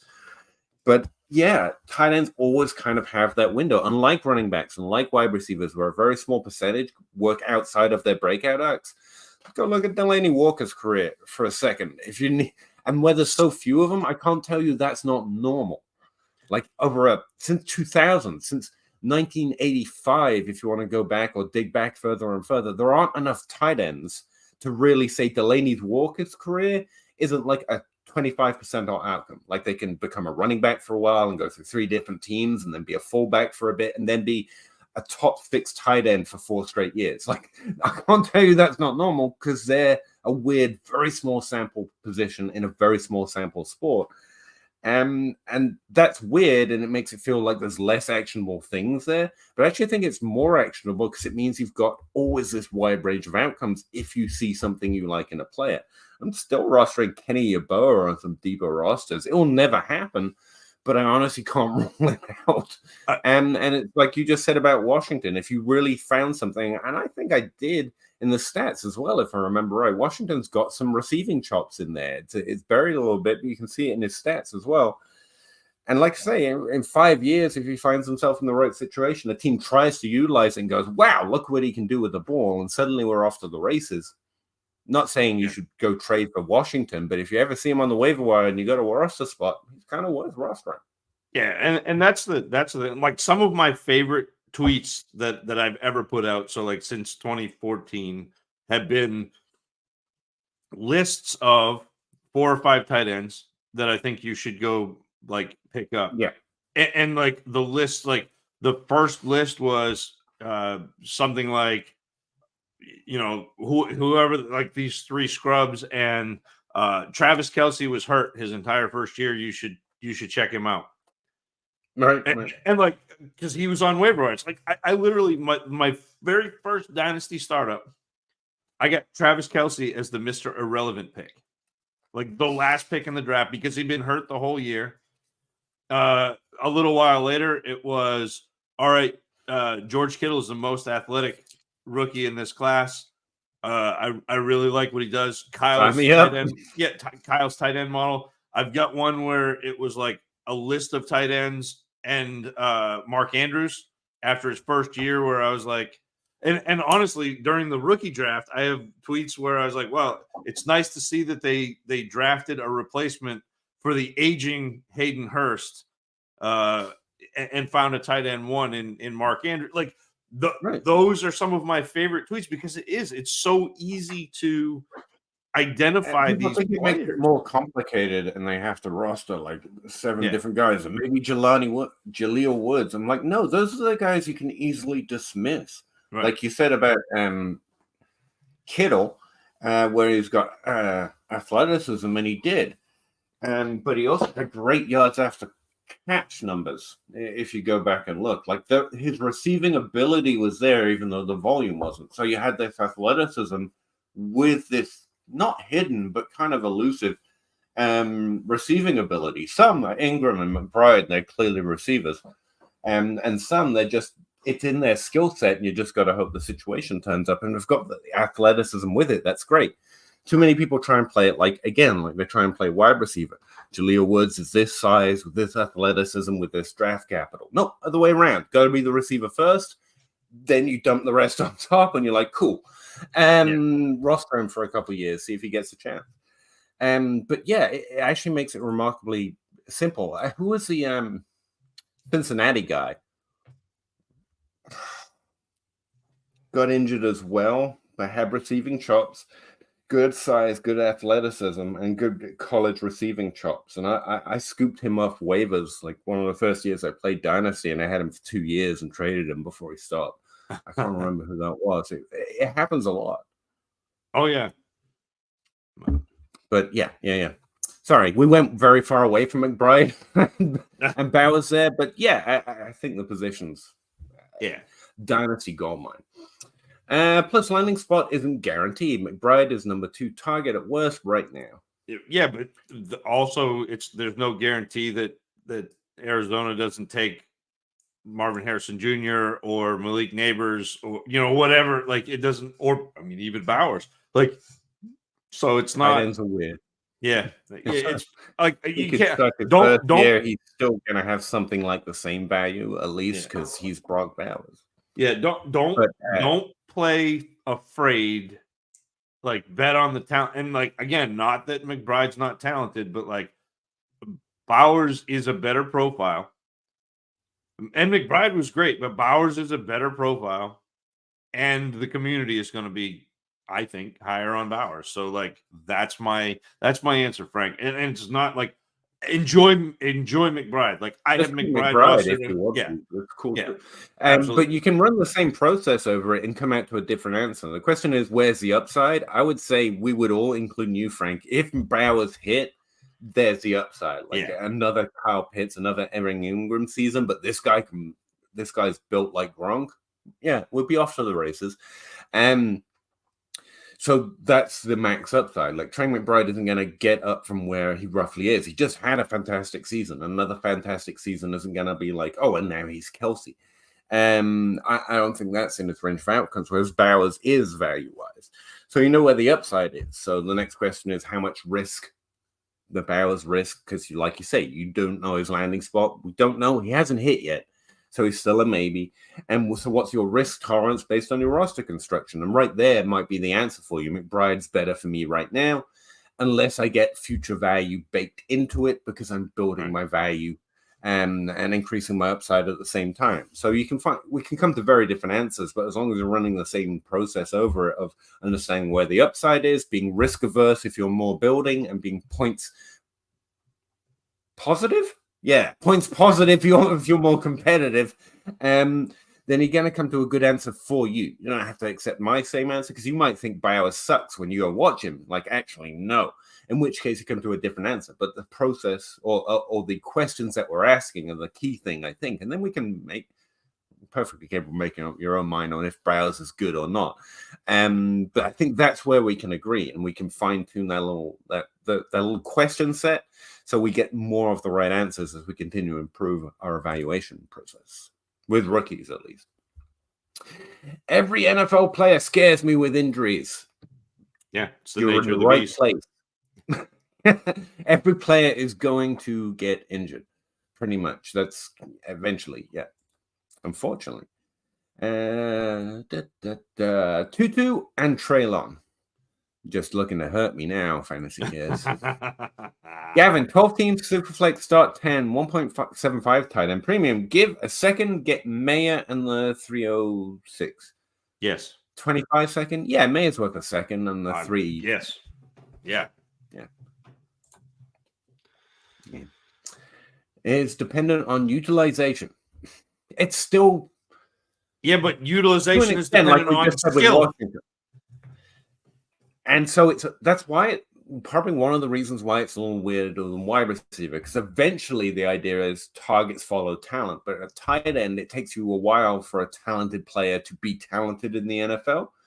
And some of that can actually be utilization. It can be with wide receiver, but it's much less common. I would say Robert Woods is the exception, not the rule. Whereas Delaney Walker is much more not the actual rule, but much more the rule at tight end than he's not. And so that's where I go with that. But yeah, it's fine to stick with McBride. But if you're getting offered Bowers for McBride straight up, it depends on your team. Again, same thing. What's the upside? What risk my team sustain? Those are the questions to ask yourself. And if you get it wrong, then you can backtrack where you went wrong. I actually could have used more upside here, value-wise or points-wise. And I didn't send a counter with the right thing that would have worked for me in that moment. For example, like if you've got McBride and someone's offering you Bowers, I don't know how because we don't even know the draft yet. Then maybe counter to balance the trade in a way that works for your risk tolerance on that roster. If that makes sense, it makes sense to me. So hopefully it does to you. You guys are pretty smart. Keep trade cut Puka, the 105, or AJ Brown. I'm keeping AJ Brown. I'm trading Puka Nacua, and I guess I'm cutting the 105. Yeah. That's pretty good, Pete. I think Puka's got to bring more than the 105 at this point, right? Yes. Got it. I think so. Puka's like wide receiver 7. Yeah, he should get you more in trade. And he probably gets you more than AJ Brown, which is why you trade him. Which is wild, but whatever.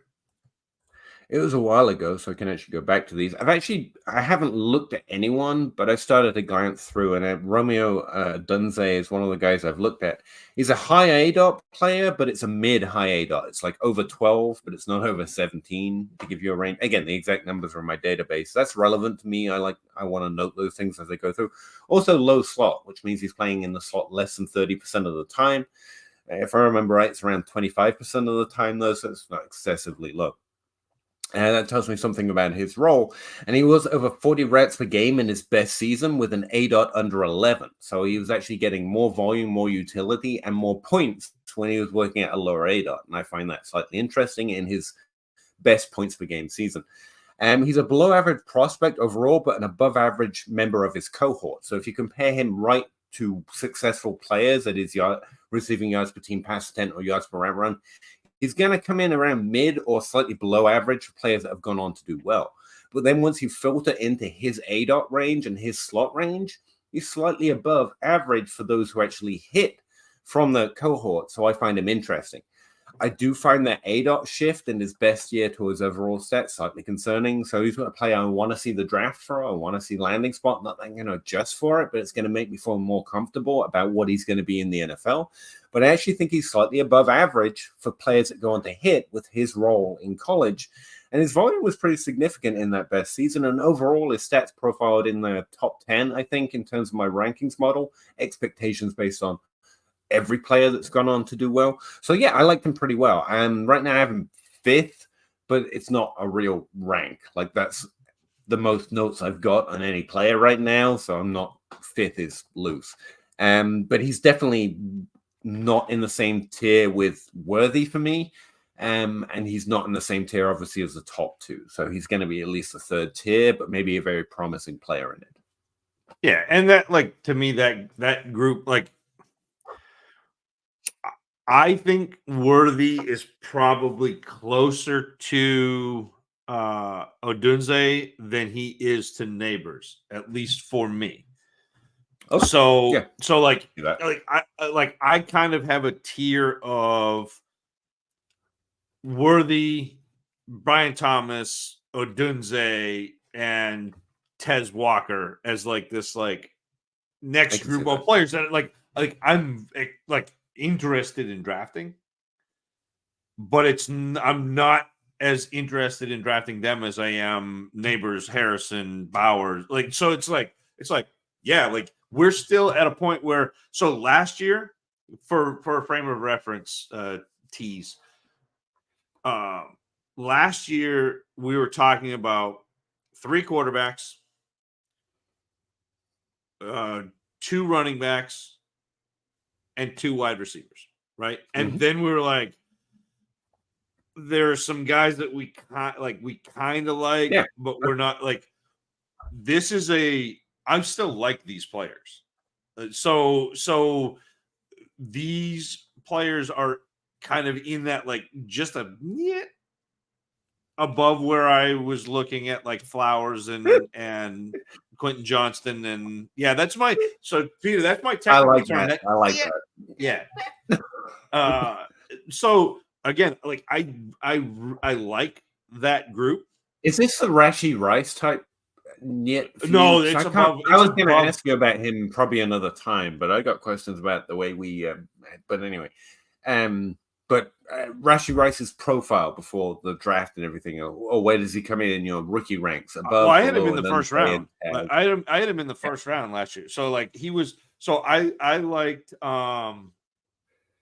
What was the man? Well, I actually I can find that out. I can look, but I'm just trying to give him a scale. What that means, like, is it because we liked Rashee Rice fine in the second. We weren't saying Rashee Rice.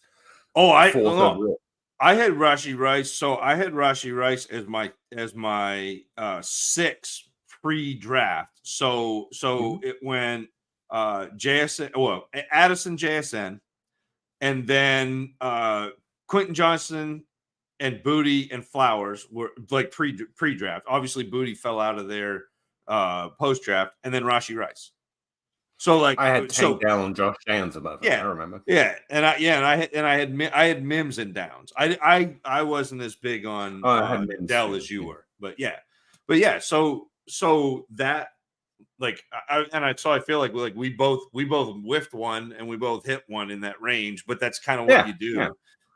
That's pretty good. 50%. That's all I'm trying for. I would say as long as you're not whiffing completely there, but like that group. Well, and I guess we whiffed on Quentin Johnston, but I kind of hedged that. We hummed and hard over that guy all off season.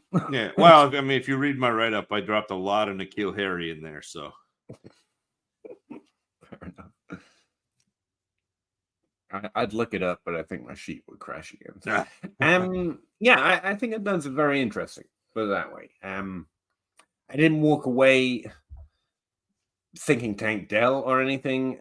Xavier Worthy's more in that category. Let me put it this way. I have a lot of similar names, by the way, again. Tez Walker, Romeo Dub, Xavier Worthy, and almost back to back to back for me. Yeah. What does it for me? They might be ought to be closer. Xavier Worthy's numbers, quote unquote, are better, compares better historical trends. But the thing with Xavier Worthy's profile is he ends up in this cohort where he's very above average for the positive ones in his cohort.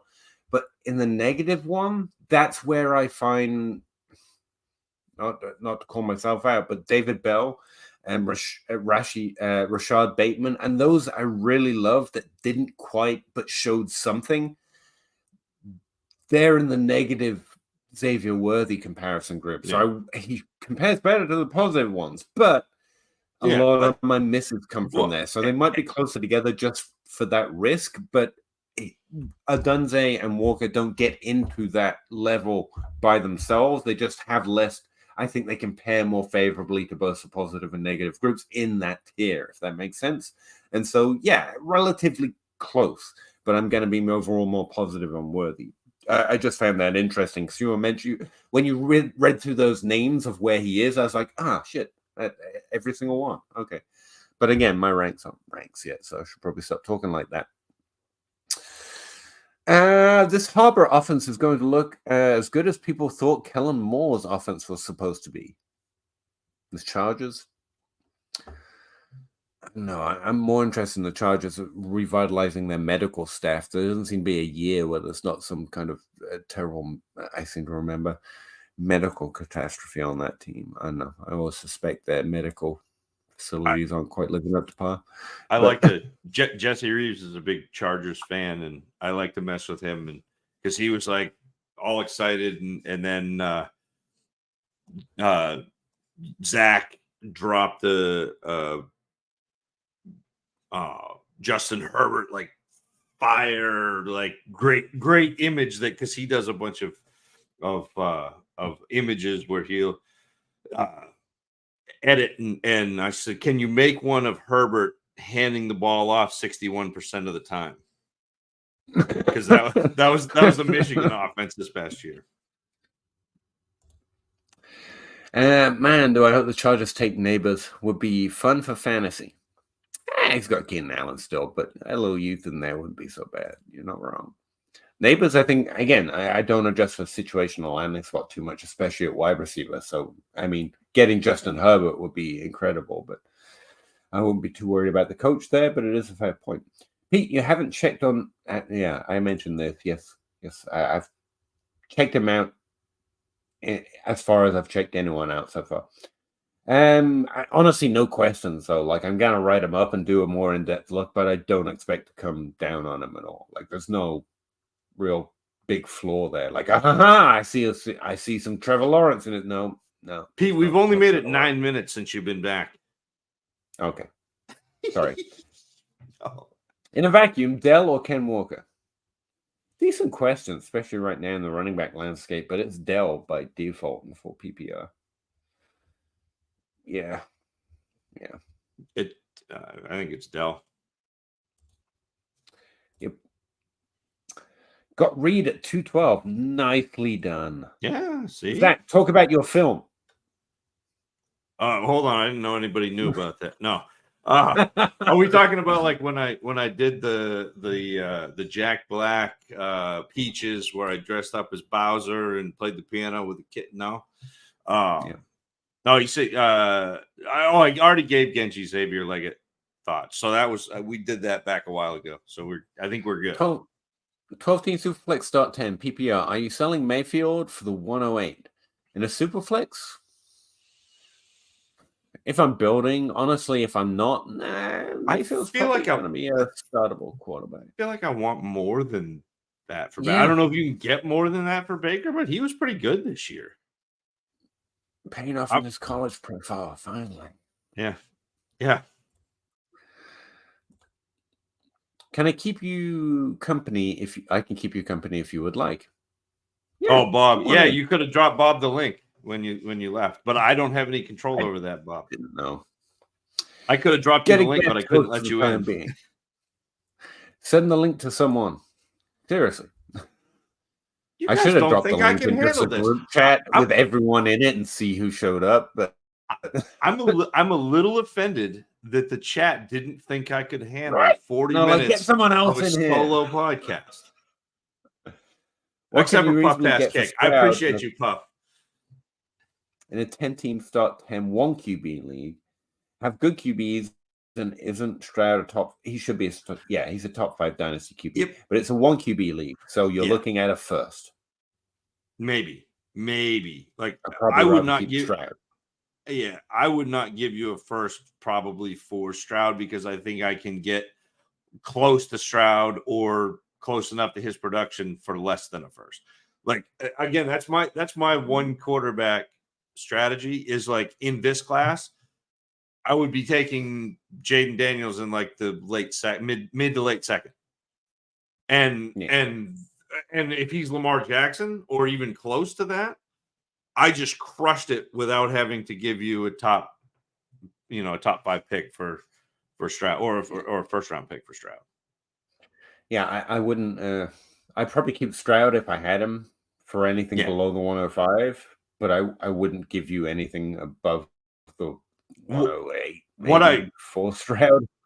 What I would do, James, though, if you say you have good QBs, like trade one of the good QBs and see if you can get something more, or see if you can package Stroud and get like if you don't have Josh Allen or Patrick Mahomes, probably if you don't have Josh Allen, but like if you don't have one of those two or Hurts, like see if you can package Stroud with something and go get one of them.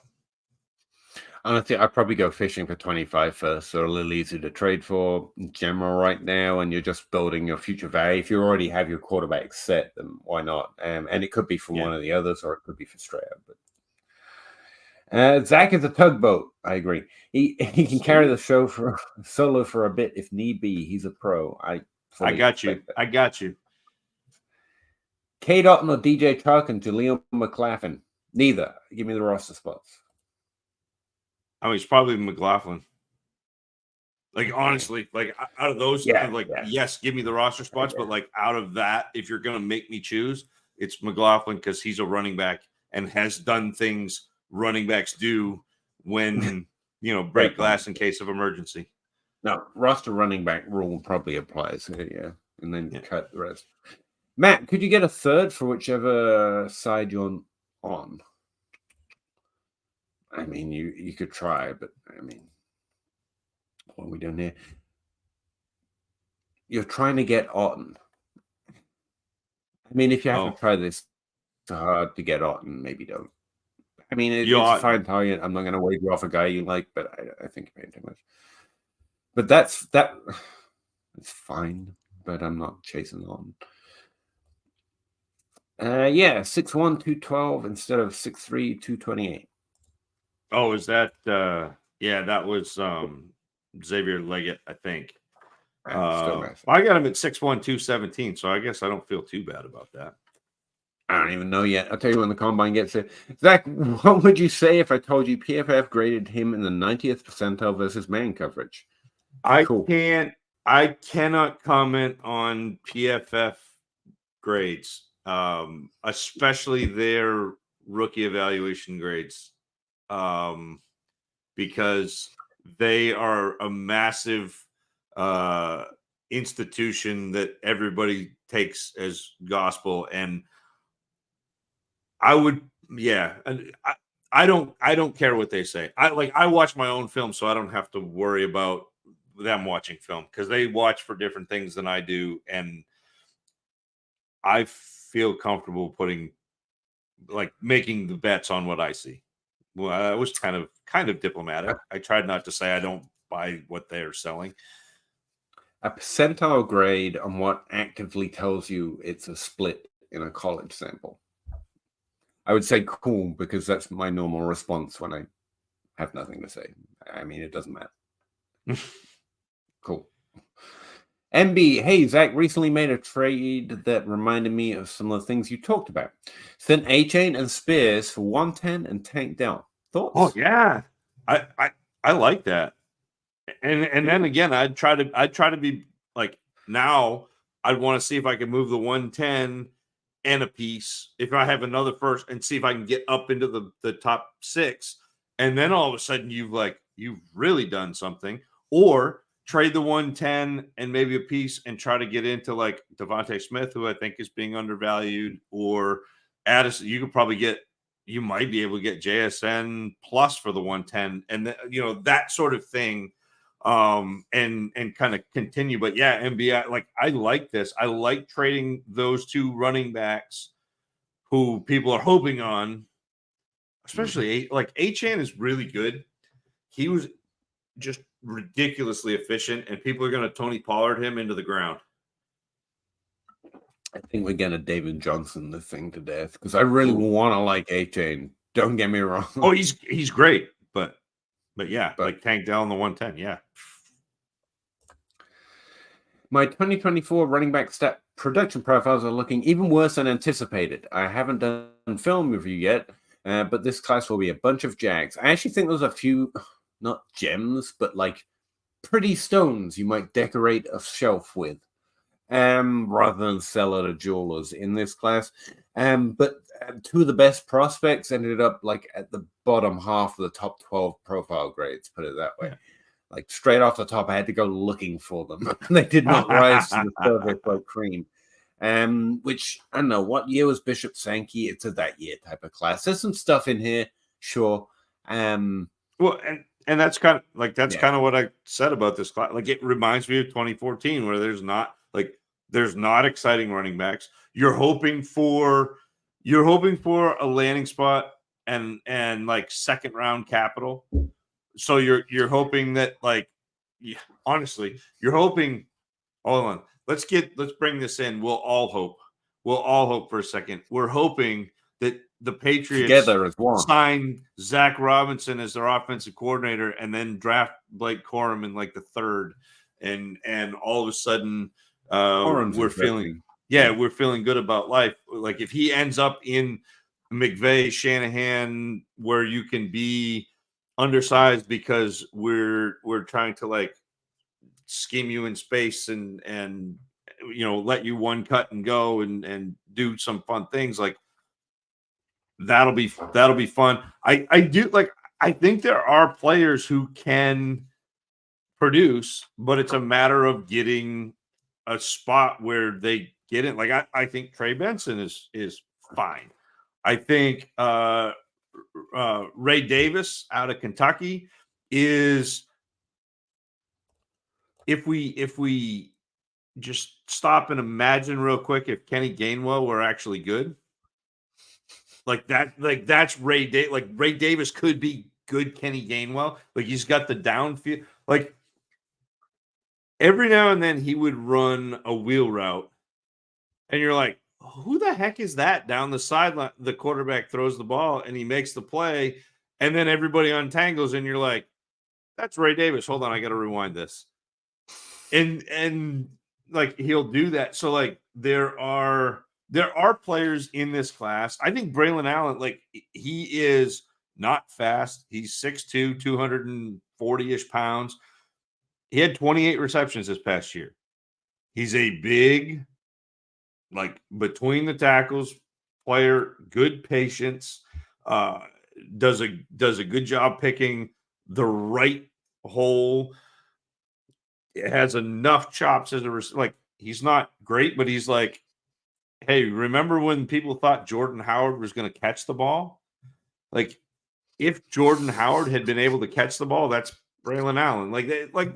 It's not like super exciting, but it's fine. It's nice. Jonathan Brooks got injured. Maybe he comes, like, who knows? He was fun for a while. Brooks, like, yeah, like there's some, and then you got a guy like Simon Peter. You probably don't have him in your model because he played at Truman State for a while. Okay, probably not. I don't even think Truman State exists. But Cody Schrader, who is going to be 25 in November. So he started college at Truman State in 2018. Had no carries. 2019, he had 96 carries. 2020, he had 83 carries. 2021, he led Division II in rushing with 2,074 yards and 25 touchdowns. He transfers, okay? He ends up at Missouri. His first year at Missouri, they didn't really use him, whatever. His second year at Missouri, he leads college football in rushing. So he has led Division II and Division I in rushing. Like, so like there are some fun players, but like this is not like, hey, look, it's Bijan. Hey, look, it's Brees. Hey, look, it's Saquon. There's not that. It's we get some warts. We get we got to mine the ore and maybe smelt it down. But like, there are some guys who can play. What was his name? Cody Schrader, SCHRADER. Oh, I have him. I'll look him up. Yeah, I like the way I say it. It's quicker too. This class is last year as if it started at Tank Dell, Roshan Johnson, and Zach Charbonnet. Like there's some interesting things at the top there, but there's no Gibbs, there's no Bijan Robinson. Yep. No, that's a good way. Zach, when the first thing I said when I started watching Leggett, I said that's AJ Brown. No, so and I don't mean to like that would sound like a very definitive no. The thing that I loved about AJ Brown was his ability to identify and absolutely abuse zones. And I don't think Leggett does that yet. And the NFL is not a developmental league. He feels like a guy who may need to be schemed open, which is scary. But I like athleticism wise, like once he catches the ball, I can see AJ Brown, but you got to get him the ball first. AJ Brown makes that easy. I don't think Leggett makes it as easy. I would go by AJ Brown, and Diggs actually, especially. He's not washed. He checked out, maybe. Yeah. Well, but he's also, I mean, he's getting to the point where like he could conceivably be at both. But I'm glad to be here. Me too, Bob. Hey, Zach, what are you willing to trade away for the 104 in rookie drafts? Depends if it's a super flex or one QB. I can tell you that right now. If it's a super flex, quite a lot. Like that's a top tier asset right there. And if it's not, I mean, what we got to trade with would probably be the first question I've got. But let's put anyone below T. Higgins and Michael Pittman in my ranks is probably on the block. We could probably work out a pretty good deal. Yeah, to give you a name. I mean, like the logo's name. So if I'm looking at the latest ADP from DLF, like I would fire Ayuk into the sun for that pick. Yeah, that'd be good. Yeah. Zach got fired. But no, Joe. I never worked for DLF. I've never been I have a shirt, but I paid for it. There you go. No, Zach's a loner. I'm a dynasty dummy. Rebel. I've just been the guy on the couch. Like I just showed up. Can't get fired if you were never employed. That's the one. There you go. Dang, I've been gone for a while. Hey, Joe. Brain. Whoa, money. Flothorax, you're killing it solo. Also, just want to share your Twitter videos are hilarious. Everyone go watch Zach's Twitter videos. I don't think I've seen any of the Twitter videos. It's probably parody songs. I threw out the McCall Hardman the other night because McCall fumbled through the end zone. So the secret agent man. Blue Gummy Sharks or Mike and Ike's? Blue Gummy Sharks. Easy. I want chocolate. Always finding that third option. DK has to be the most undervalued player in Dynasty. He actually is a little undervalued right now. Yeah, I would say. He's got top 12 in his range of outcomes. Let us not forget the size of his abs. Yeah. John Hope, P. Harris never looked better. I can't forget that it's seared. I know what you were doing there, John, but I'm going to ignore it. Yeah. John, I QBX, baby. John is going round 3. Penix is going round 3 while finishing his doctorate. Good luck to him. That's going to be the open, Genji. That's going to be the open for my Penix write-up. Is going to be something like Michael Penix is practically surgical with his deep ball, which makes sense since he went to school for 6 years. And I cannot confirm or deny he was pre-med. So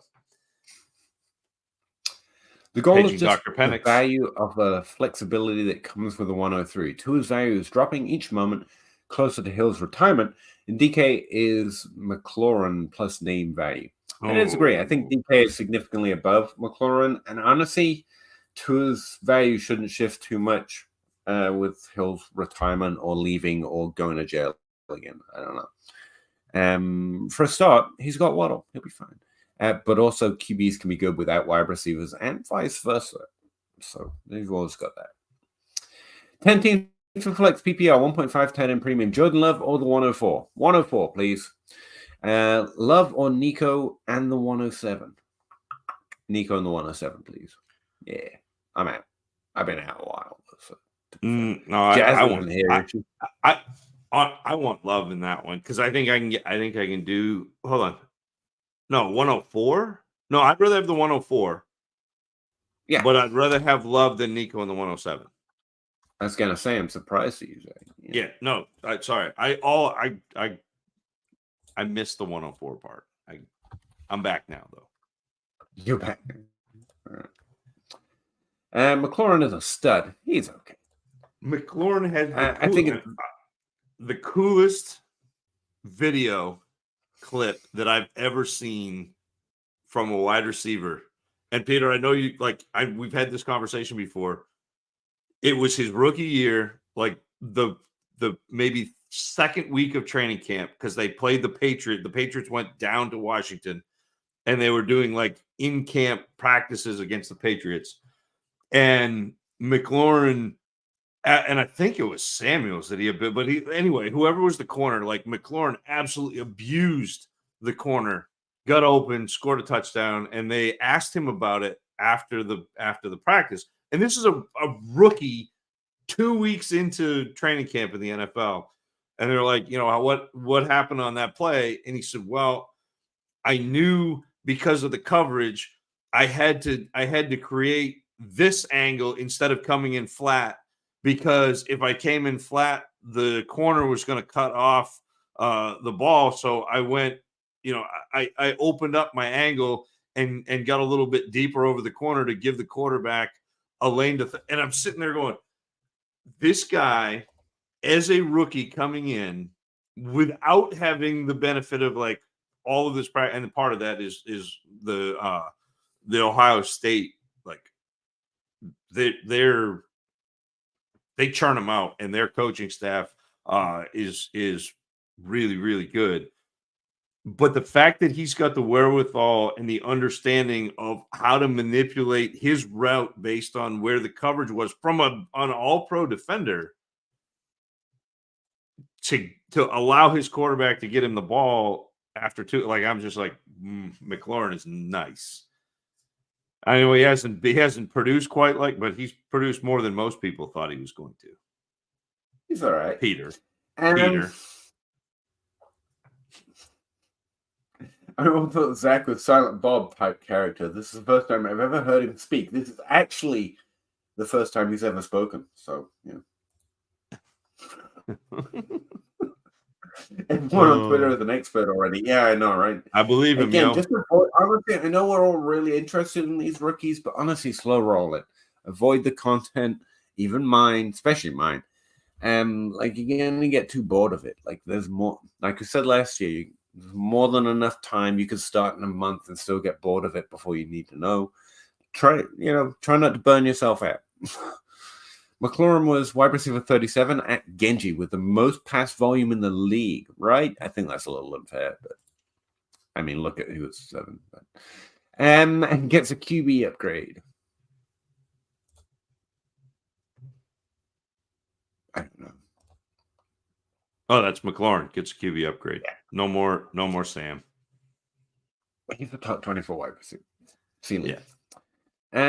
1+1 earns targets to main up. There you go, Joe. She gets it. Gavin Ferguson, and Metcalf hasn't really been close to his best year. No, but like we learned this year, and we learn every year, it's always in the range of outcomes. And once they've established it. He was solid this season, but still only wide receiver 23. He's not 24 wide receiver. And Seattle just lost Carroll and the OC. Gino is declining as well. We've been saying that for a while. I get what you're saying, but we just talk value around here. He's young. We know he has top 12 in his range of outcomes. He looks really good in the uniform. Honestly, that factor matters more to me than most of the things you mentioned here, just from a dynasty perspective. Real NFL, sure, talk it up. Good, he's a dinosaur. Stop running the ball so damn much. You said it, not me. I was quoting. Gavin Ferguson, 12 team Superflex start 10, 1.75. Give Devontae Smith, no. And Schultz, get Tank down the 107. No, I'd rather have Smith. Interesting, but I think I'd rather have Smith, and I love Tank Dell, but it's Tank and the pick. It is a super flex, so it's close. But Still not a guy I want. Like whatever. I think Devontae Smith is the best. Dell. I mean, like not that I don't want, but like I think Devontae Smith is better than Dell or whoever you're getting at 107. I think Quentin Johnson died already. Just let you know that. I prefer Jonathan Brooks. Have you gotten to Brooks yet? Yeah, I as far as I've gotten to anyone, he's third. The fourth guy's pretty interesting, but again, we're starting mid-tier. Like I haven't ranked anyone in tier 1 just to make that point. Like it starts at tier 2. Yeah. Brooks is interesting though, yeah. Yeah. With uncertain players, it's more valuable to know if they were passed on by multiple teams, rather than if they picked high by one team. I agree and disagree at the same time, Joe. So I agree, like, and this is why I do my film work and do my grading and do my rankings before the NFL draft, because I want to know what I think of players, because there are players that will be drafted in the first round, Keon Coleman, that I'm going to avoid Keon Coleman. Because I think that he profiles as the N'Keal Harry type, or you know that, and maybe N'Keal Harry's not fair, but like No, I think it's pretty good. Yeah, but like a vertical separator, not and again, I think there are multiple different types of separation. I think those guys struggle because they don't necessarily draw targets from every single quarterback, because some guys need to see you open, but they don't do it. But anyway, but yes, Joe, to your point, I do want to know that, because there are players that I will avoid in the first round, because a lot of people will go with draft capital. But also draft capital does matter, because teams will give them more chances. But if I don't think they're talented, I don't care that they're getting chances. Like that's I will say though, just expectations for this class, the NFL is going to want to spend draft capital on one receiver this year. I don't know quite what that means yet right now, but the NFL spends most of its draft capital in the top 3 rounds, especially on high A low slot players, and this class is just full of them. So if they find someone they like, they're going to want to draft them higher than usual. Last year was not that, but better overall class of players that could have been drafted high. 27 touchdowns is ridiculous, though. I agree. Yeah, I've missed so much. Thank you, Zach. I was talking to my buddy the other day, and he told me the NFL doesn't coach or develop players. There's no time. I don't know the causes, but that's a pretty good speculation on it. Yeah, it's not a developmental league. We've been saying that for a minute. But Genji, so it's not a developmental league. But one of the things that I look for in play, and the reason why I watch the film the way I watch it, so I will start at the beginning of a career, and I will watch games, and I will watch. So like Corum. I've got 2 games from 2020. I've got 1, 2, 3, 4 from 2021. I've got 1, 2, 3 from 2022. I've got 1, 2, 3, 4 from 2023. And the reason why I do that is because I want to see where they fail and whether or not they progress from where they're failing earlier in their career, whether they can make adjustments, whether they can identify weaknesses, and even if they don't make it a strength, make it not a weakness anymore. So I always go back to the DK Metcalf because that's a really easy one. His freshman year, he really struggled to get off press. By the time he was a junior, he had 4 distinct moves to get off press, which for a guy who can go down the field and succeed down the field with both speed and strength was huge. So like I'm looking for that because those are the types of players who actually can develop in the NFL because they're going to be self-motivated and self-identifying as opposed to having to be coached by the NFL coaches who don't have time or the practice time to get reps to do it.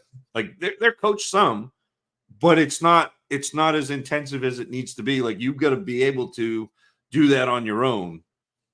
And there are guys who can do it. And a lot of them show you in their progression through college. Progression's important. That's it. Zeke, Leggett highlights. All right.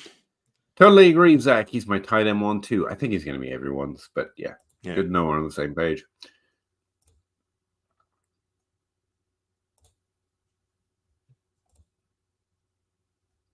That's me, but my middle name doesn't begin with D, but I'll pretend it does. He never turned on a football game. Literally, I actually threw out the one TV that accidentally landed on a football game. I was like, that's tainted now. Kevin White, what could have been? Nothing. Nothing could have been. That was completely false profile. I mean, that's where I started. That's where I still am. I'm waiting to see evidence against it.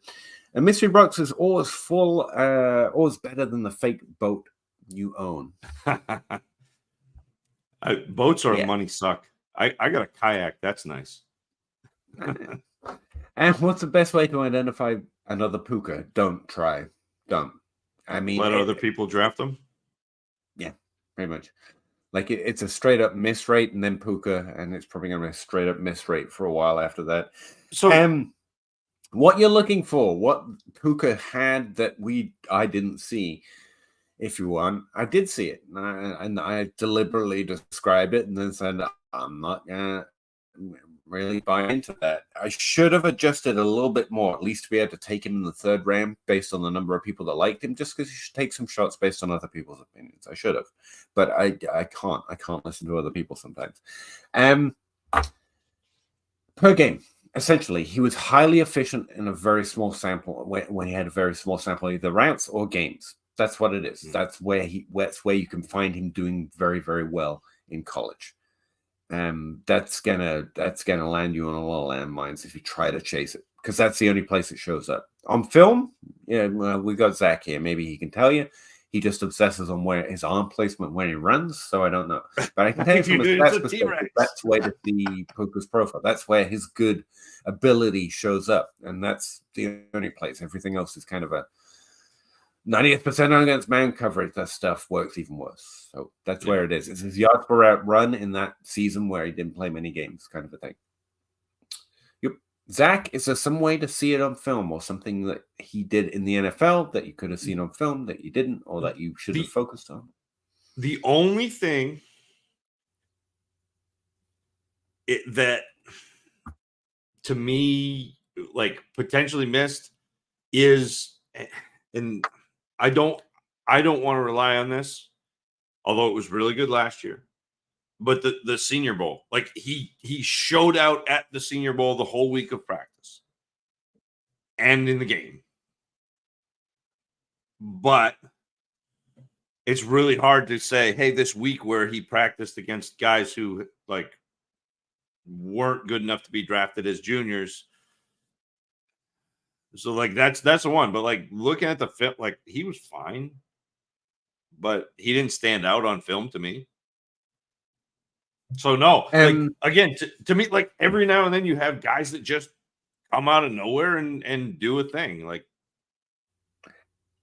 I use the word outlier very cautiously because, frankly, we use it too much and we describe everything we did think that was going to happen as an outlier statistic, and it makes it useless term. But I've written this up numerous times over the years about players that are honestly outliers, those that you shouldn't chase because you're just going to fall in potholes most of the time. But here's where it was. And the quintessential example for me, the current state, is Josh Allen. Don't chase Josh Allen. Like, that's just a pure outlier. I mean, it happened. He's real. Don't get me wrong. But if you chase it, you're going to fall in a big, deep, dark hole and never hit again, probably. Wide receiver, I've written it up every year. I've brought up the 5 or so examples since I've got stats to do in-deep profiles that really stand out. One of them's Terry McLaurin, who Zach just trolled me for. The other one's Michael Thomas, and the Ohio State offense in general can be blamed on both, frankly. Puka Nacua is going on the list. I think actually I mentioned him when I was writing that up this offseason. I've got to look that up for DLF, and I said if Puka hits, he's going to join this list. Chasing it, by all means, don't not do something because I tell you to, but do it with my word of caution. If you chase the Puka Nacua profile, you're going to end up in holes. And it's not he was lower drafted, and it's not he's a lower conference. Because I don't know this for sure, but I'm pretty sure I've got a pretty good rate when it comes to lower conference and lower drafted players. Like, it's one of my focuses. And I don't think that's why we missed.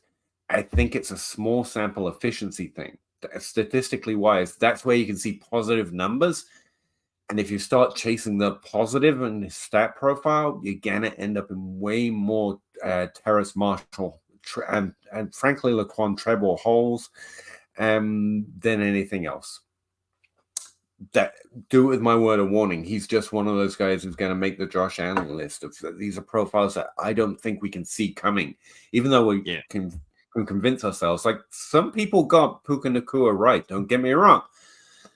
But I think anything they mention that really drew them in, I can't speak from a film perspective, but on a statistic side, I can show you how if you've gone in every time or even half the time that those things were true, they're all misses apart from Puka. So what's the point of them? Well, I don't know.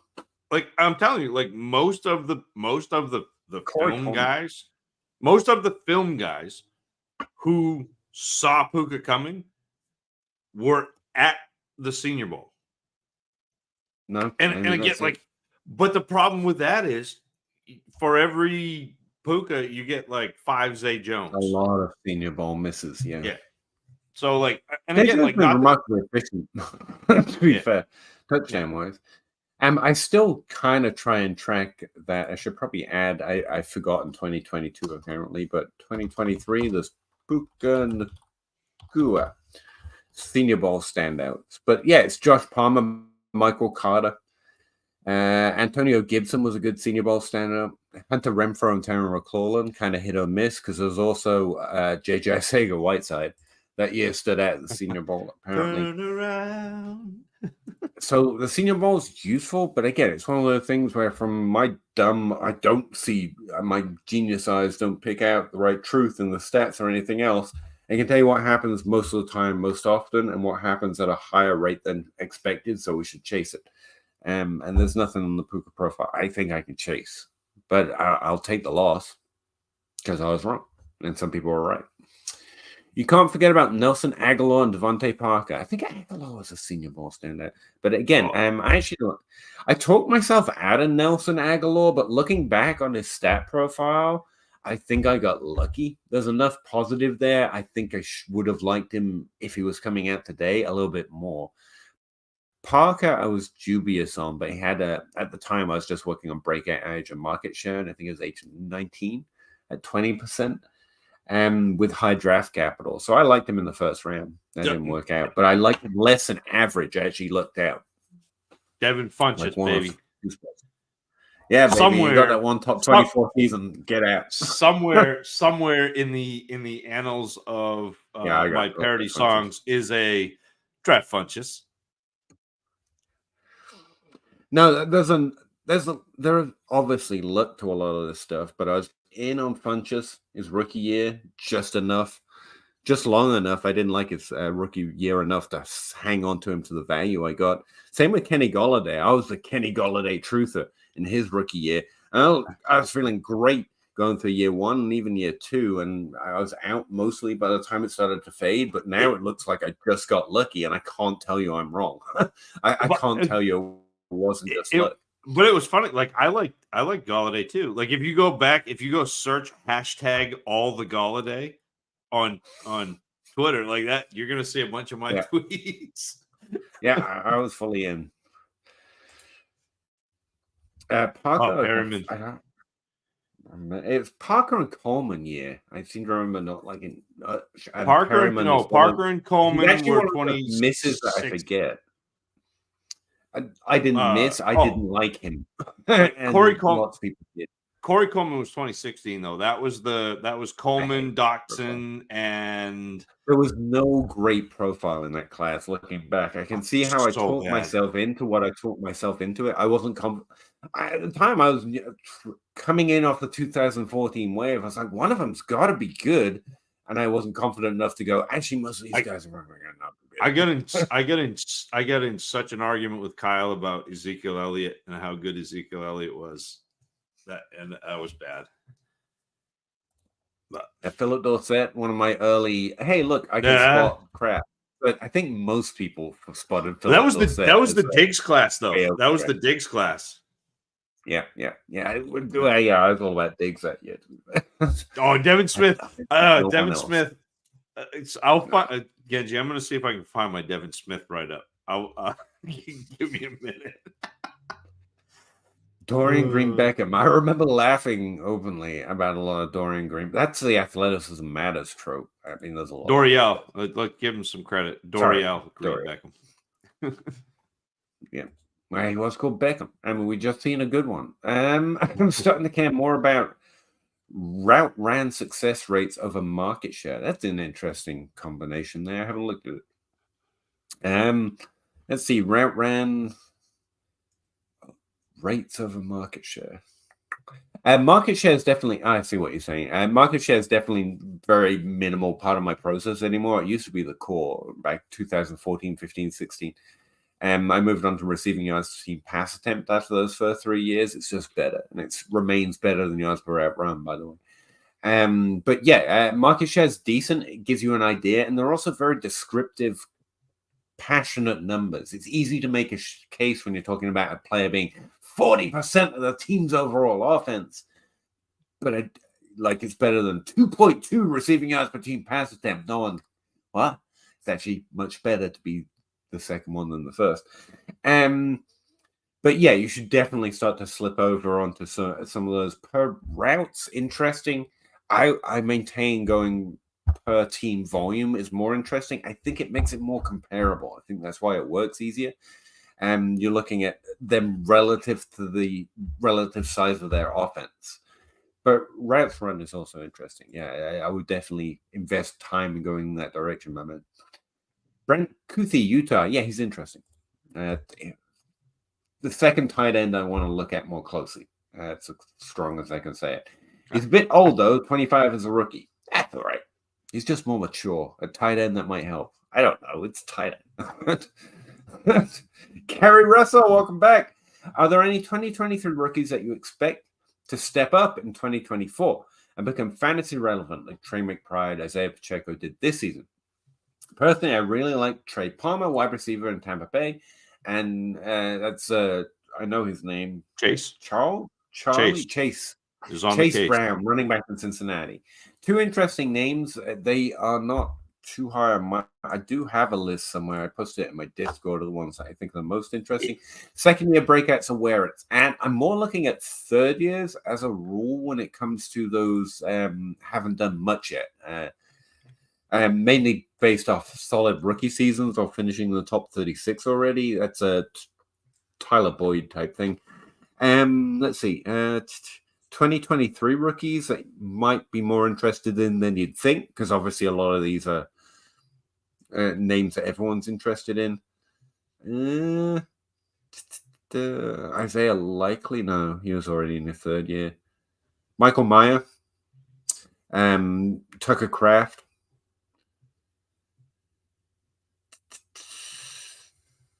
Bryce Young, I guess, but no, that's too high drafted. No, that's about it for 2023 rookies who everyone already doesn't like at least a little bit. Yeah, those are the two that come to mind off the top of my head. I would say running backs. Sorry, yeah, like Roshan Johnson and Charbonnet and Kendre Miller are the ones that for me would fall into that potential category. Yeah, it's just a roster running back thing for me. So it comes from a different angle, but yeah, definitely interesting rookie profiles from running backs in the second round. Mayer's not a bad. Yeah, Mayer's not a bad one. That's a Pacheco thing. So. I don't think talent needs to lead. I think talent helps talent if Adam still hasn't. But yeah. Sure. But I think Greg Dulcich is not a second-year guy, but he is someone I've picked up in a few trades as like an add-on just because he missed last year. I don't think we discount that. So, it's tight end. See how easy it is. He might do nothing. I'm out on him if you're not pronouncing him Deluche anymore. Like, I don't know. Refuse. Dulcich is just boring. Deluche it is. Deluche is better. I'm back in. Watch out for Kendre Miller. It's an interesting name. Yeah. See, Gavin, running backs we liked in the second round and rookie drafts are a pretty good source. So, not to again pat myself on the back too hard, but if you go back to the 2022 rookie class, it was Breece Hall, Kenneth Walker, Kyron Williams pre-draft. So again, it's like that's what I try to do is go back and look at my pre-draft and Brian Robinson. So there you go. I feel pretty good about that. Like I like to go back and look at my pre-draft and say, did I like these guys? And if I did, then those are the players that I'm going to add, even if they kind of fall on their face in year one. One of my biggest regrets is not tracking notes or tracking ranks, at least. And I started that in 2019. I'm just pulling them up. Who have I got here? I like Fant over Hawkinson. That looks bad now, pre-draft. Boo. I was fully out Nerve Smith, and I stand by that. I had N'Keal Harry over A.J. Brown, but they were both in the same tier. And even at the time, I made a point on the podcast of saying that's mostly to troll Jake, but I did draft Harry over Brown. I'm not trying to get out of that. Andy Isabella, there's a miss. Isabella. Above DK Metcalf. Oh, that sucks. Kelvin Harmon. Oh, then Marcus Hodges. That's a good one, Rob. Yeah. Marcus Brown now stands out in that class, like as a one in the new model. Sorry, memory lane here. I got running backs again, remarkably great. There were an hour and change behind, but Eifert, yes. Mm-hmm. Thank you. All I knew is he went to New York, but I couldn't remember who it was. I was like, I don't know. Harrison Bryant is somewhat intriguing. It's a tight end, but I don't remember.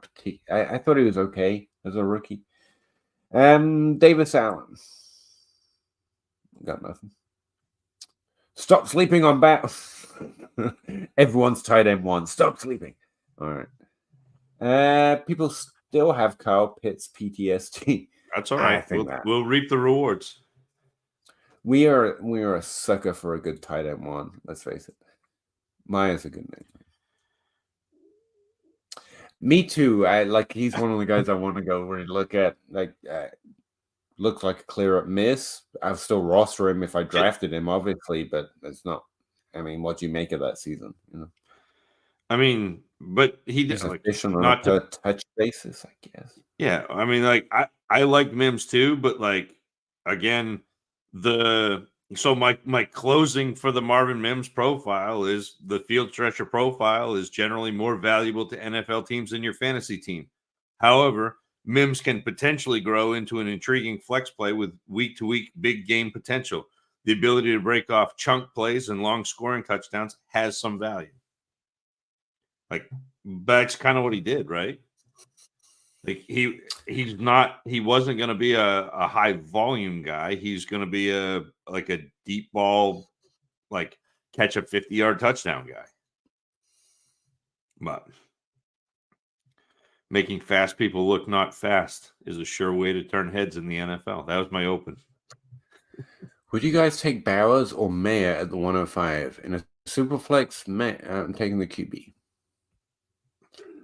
In a 1 QB, Bowers, yeah. If you don't need a QB, you trade the pick if you got to. But yeah, I don't draft based on what my team quote unquote needs. General rule. Is it? Do we have any premium? Like, if it's honestly, if it's a premium, I'm taking Bowers because, like a Russ premium, like a 175 premium, because I think Bowers is a QB1. You know what I mean? Like that's how I play those leagues. So to me, he is a QB in a 175 premium. But I haven't looked at him. Sorry, nowhere near that deep.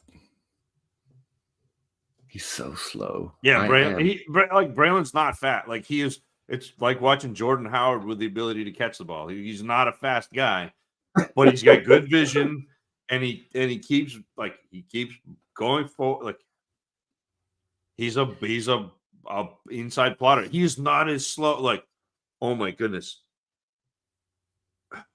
like the worst film. Like it was really hard for me to get through the film on Audric Estime. Like he doesn't catch passes.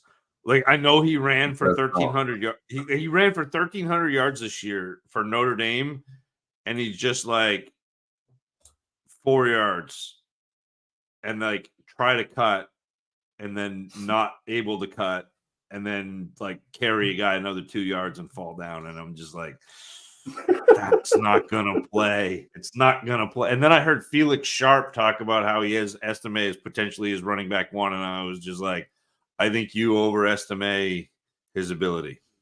Like, yeah, his numbers are gonna look good, I think, on most levels. But I've been warned, so I'm good. Good vision inside, good contact balance. Braylon's running back 2 right now for me. Very suspicious ranks right now, but since we're mentioning him, I've been really intrigued by Schrader. I've been curious to see his profile, and Peter's model could do it. What position? No, that was the guy we already talked about. He was the running back that went to Truman. You don't have him yet. I don't have him yet. I'll plug him in. I'll get him up there. Peter, I still believe Diggs, but why do you think he just checked out? I have no idea. It's at a certain level, it's just I don't know the guy, but I know he should still have some talent left in the tank, as much as that matters historically. But I mean, he's got to. I imagine he's made his money. If he just wants to check out, he can probably check out. And the NFL's a punishing ass sport, Calvin Johnson style. If he chooses to check out, I will support it. But he's one of those over the cliff type players for me. Like it might be the year, it might be the year before the year, but there's very few. There's Calvin Johnson. I literally traded for him as we were going over the cliff, just in case. And Antonio Brown rode that right off the rails, and he really went off the rail. I think Diggs is on that list for me. Because his production fell off a cliff. Oh, why do I think he did bad? Because, yeah, this was probably his worst year since his rookie season in terms of his performance, literally. Michael Penix was the 2018 recruiting class. I believe you. Yeah. Yeah, that's Dr. Penix to you. My running backs right now, Blake Corum, Braylon Allen, Jonathan Brooks, and then Ray, or Rahman, according to Sports Ref, Davis. I've got Estimate coming up in 5th place because I have to look at him just based on his initial model score. He got number 1 in the model score, but you know what? Last year it was like Dwayne Haskins or someone. I know to peer at those lower conference players pretty closely when they're in the running back model. Carson Steele, Trey Benson comes next. Myron Williams, McCursey, Irving is interesting, and then Frank Gore. There's a solid tier in the last 3 there. At a certain point, well, actually, all of those are more priority to look at them lists based on numbers I typically look at to start with. So I wouldn't take it as an outright ranking, but that's who struck me as who are the most interesting to look at right off the top. But I haven't even added, what's his name? Cody Schrader yet. So, maybe he'll jump in there. He kind of sucked performance-wise. He kind of sucked all season. I kept writing up how he should be doing better on my weekly column. That's how I happen to know. And he had some okay games, but overall, his performance, his volume, like his time on the field and ability, his opportunity, if you like, was there all season. And we know Diggs is good. I know Diggs is good. So I just kept expecting it to work. And all season, he was there. He was on the field. And the targets weren't coming, and then the points weren't coming. The touchdowns were too regressed, and that has to speak to something else other than because I still think he's talented, and so I kind of believe the checked out narrative a little bit, maybe, but I don't know the guy, and that matters nothing to how I'll value him, but it adds up, if you know what I mean. Yeah, totally agree. It's a bet you'll have to make. Yeah, it's a points bet. Yeah, and it could bite hard. It's a bit hard to believe an elite player like, I don't think they just, I think they get hurt sometimes. And I think in a season, a player just stops. But I track that through volume. It's not like Diggs was unable to get on the field, have his full complement of routes, and be available. And even on times you saw him be Diggs. I don't think we saw a decrease in talent. I saw a decrease in something else, and that's why motivation makes sense to me. But when players tank, they tend to tank hard in volume as well as anything else. Volume still tends to tell that story, and his volume was still there. His performance wasn't. And maybe that's just what it is, but only film grinders hit on Puka. Not even all. I know. I actually know a few players who like using per numbers per game, and I fight with them every year over someone, and they would have hit on Puka, I'm sure. They're gonna rub Puka in your nose in Puka, yeah, so to speak. Nerds. Christian Watson killed it as Senior Bowl too, and look what happened, Genji. Yeah, but like Christian Watson was an easy, like, even before the Senior Bowl, like you could see Christian Watson was one of the strangest evaluations for me because he came out fairly highly in that class in terms of wide receiver. I think he's like my wide receiver 8 or 9 in that class, which is high for that type of profile. But it was because what he does going down the field, he does so incredibly well.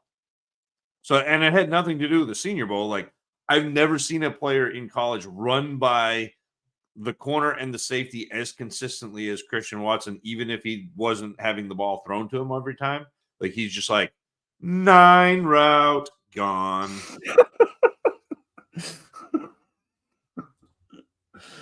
I need that as a ringtone. Joe, Rams seem to have the secret model for drafting low drafted players and then turning them into stars. They don't have to send their team to the draft. They mostly use analytics. I think it's because they look for them. I'm not joking. I think one of the main things about lower drafted players or lower conference players is the fact that everyone knows they're meant to be bad. And so very few people put any effort in. And if you can put a little effort in, you can find some pretty good players, man. Yeah. And like, I think the dirty secret of the NFL is there are more good players than for sure than actually become good players, and so like giving some of those players a chance just necessarily make like you're just like, hey, you here play, and then they figure out who's good. All of that stuff plays on every level in just life, let alone in such a high money game. Even like Travis talks about how like something like 75% of prospects come from 4 high schools. You can't tell me getting on that high school, getting on that team doesn't have something to do with the coach's relationship to the parents on that certain town. You know, there's power dynamics everywhere. There's got to be good players just getting pushed aside. And occasionally we see one just manage to break through the system, as it were. That's why I like him so much. With you, because it's kind of, for me, it's I don't want to imagine that, Genji. I don't want to imagine that. I don't. Nah. Treadwell. Yeah, Laquan Treadwell. That was the other one. I completely washed him Treadwell from my brain. I was just drafting Derrick Henry in that draft, and I was mad. Like, I didn't wait long enough on Derrick. I drafted Derrick Henry, and he took too long to be great. And I was like, I can't wait. I'm trading him. And then he was good. I was like, that was beautiful and nice work. I fought everyone over Laquan Treadwell. Like, it was a good fight. Right. I like Corey Coleman. I mean, they don't send their team to the combine. Oh, literally. Nice. I shouldn't. Yeah, but the numbers get made public if you want to see them. Yeah, the combine, whatever. But whatever. Greg DeLuch in shorts might have some value, I guess. I have not watched Sanders yet. I haven't got to tight ends, but I will. Greg DeLuch. Damn right. Way better. Guys, anything big picture lessons from the 2023 season that challenge or confirm your priors? I'm going to break down the season a little later. Everyone's just interested in rookies right now. One of the things that stands out to me, though, is the quarterback position. It's still the same. There's still so many stars in it right now. It's still the richest era. And you still saw that. But the points dropped. And I think it underrated how much the NFL could adjust to them to reduce the fantasy impact, to be honest with you.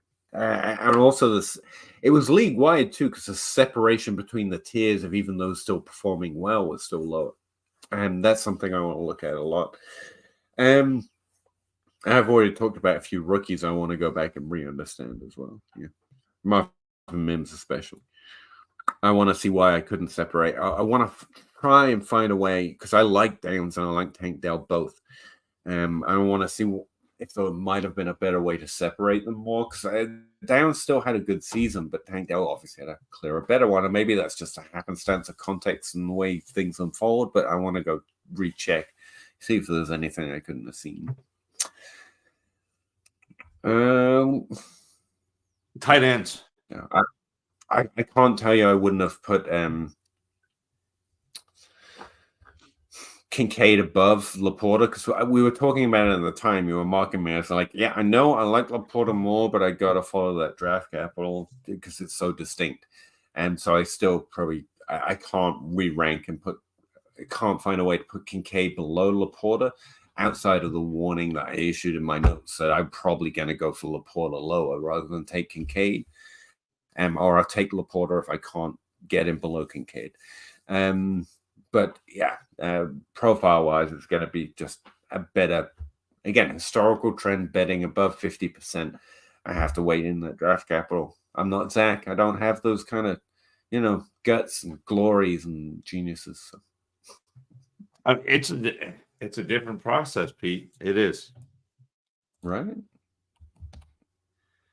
I've somehow anyway. I'm line fishing, so like every now and then I catch something. I don't know. Someone said something, and it's another thing I mean to check out. The rest wasn't quite as bad as it felt, because I expected a difference-making season. He didn't have that, but it was really so bad relative to what the QB position did this year. I want to fact check myself on that, because I felt like, I'm done with Russ after this season, but was it really so bad when you've got Patrick Mahomes stinking up the joint in fantasy? So I want to recheck that. But yeah, QB market in general is terrible. It's a 1.5 premium, by the way. Stroud, he's got Stroud and Caleb. Yes, although I think Estime is closer to AJ Dillon. I think Braylon catches the ball better than Dillon did. and That's what I was gonna say. AJ Dillon, but he actually has a target share instead of hoping he has a target share. Dillon was okay. Doesn't turn as much like a bathtub. That was my AJ Dillon. I think AJ Dillon turns like a bathtub. More like a standing shower. I don't know. Yeah. No Bucky Irving? No, I didn't have him. Yeah, he's fine. He's a pass catcher. Does this mean we're getting more than one live stream a week, guys? I wish I could fit that into my life. Gee, believe me not. At 12:30 when we've got work in the morning, this is probably as much as we take. In another, like I said, 3 weeks, 4 weeks, probably after Valentine's Day, like the week after Valentine's Day, we'll start doing the Dynasty Dummies Hootenanny, which will be a live stream. It won't be a Q&A thing. Like we're gonna do our rookie breakdowns, but that'll be live. So that'll be Thursday. So we'll do Wednesday. Peter won't be there. And on YouTube, I'll watch it. I'll be in that comment section whenever I'm not working. Deluxe for the win. And good night, Gary. I was going to say Zay Flowers, by the way, but I keep checking, and despite the complete lack of hype, he's really, really highly ranked relative to what I expected based on the fact no one talks about him. So I'm like, no. And we're at the end, Zach. I worked through all of that by myself. Good work. Nice job. Glad you could join us here at the end. I asked Bob to send me our new outro, but I don't have it yet. Don't have it uploaded. Nothing. Hold on, I can send it to you. Wednesday. You'll get at least me. What's your email address, Peter? It's PAHowdy@Yahoo. Now everybody knows. Yeah, well, it's also attached to my Linktree and my Twitter account, so they should know. It's my fantasy email. So yeah, apart from the intro and the background and stuff, and that's only just because I felt like I should scrub the DLF logo or stuff, not because I don't want to advertise DLF, but I don't want to, be swearing or making a bad take and then it gets associated with DLF in a way they don't want, since they no longer want the show on the old DLF YouTube channel. But other than that, it should be the same Twitch account, same YouTube account we've always streamed from. It's just no longer also going to the DLF account. And yeah, new backgrounds and a new video at some point. I'm looking, by the way. Did you get it? Mm-hmm. Come on, Yahoo. Yeehaw.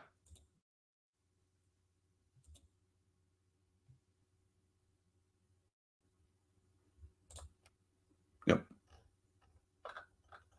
Did it go to trash? Did they send an email from Zach to the trash? That would be upsetting. It had no subject, so maybe. Yes. You're in my spam folder.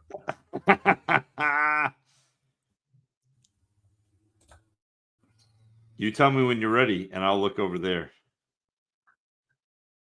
I will be sure to let you know. There's a download process and then an upload process. That's all I'm gonna say. So you probably ought to delete that too once you're done, because it's the DLF.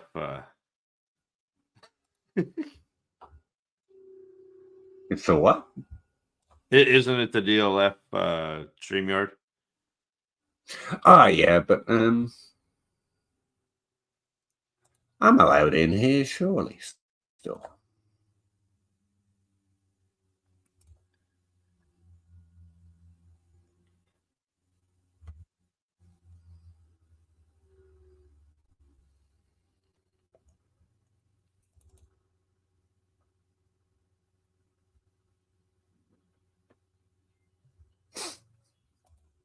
Is that a second one? What? That looks different than the one you, I think I saw in the old DMs. I'm wondering if he made two. Bob usually makes several of it. I wonder if I sent you the wrong one now, so you're in trouble. You do. Oh no, Feel I free. played it just to be sure. Anytime. It's uploaded. So yeah, man. It says stream in a minute. I mean, how long can a minute take? I mean, I think here. that's the title of the thing. True. Yeah, Everyone's waiting with bated breath. I still gotta watch the guy I told you I was gonna watch because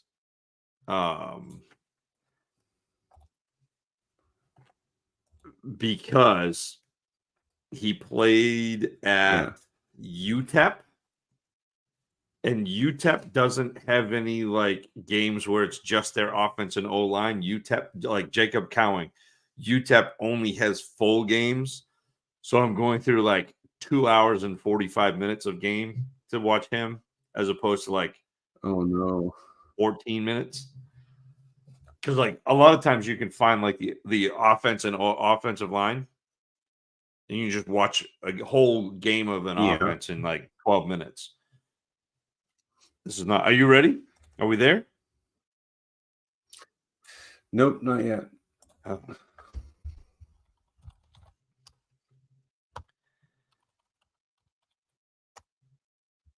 Yeah, this might take too long, dude. All right, well, let's just go. We'll look over there. We'll get it. We'll get it next week. It'll be awesome. It'll be excellent. I can go 10. We're just gonna use. Let's go to bed. All right. Ready? Look over there. Good night.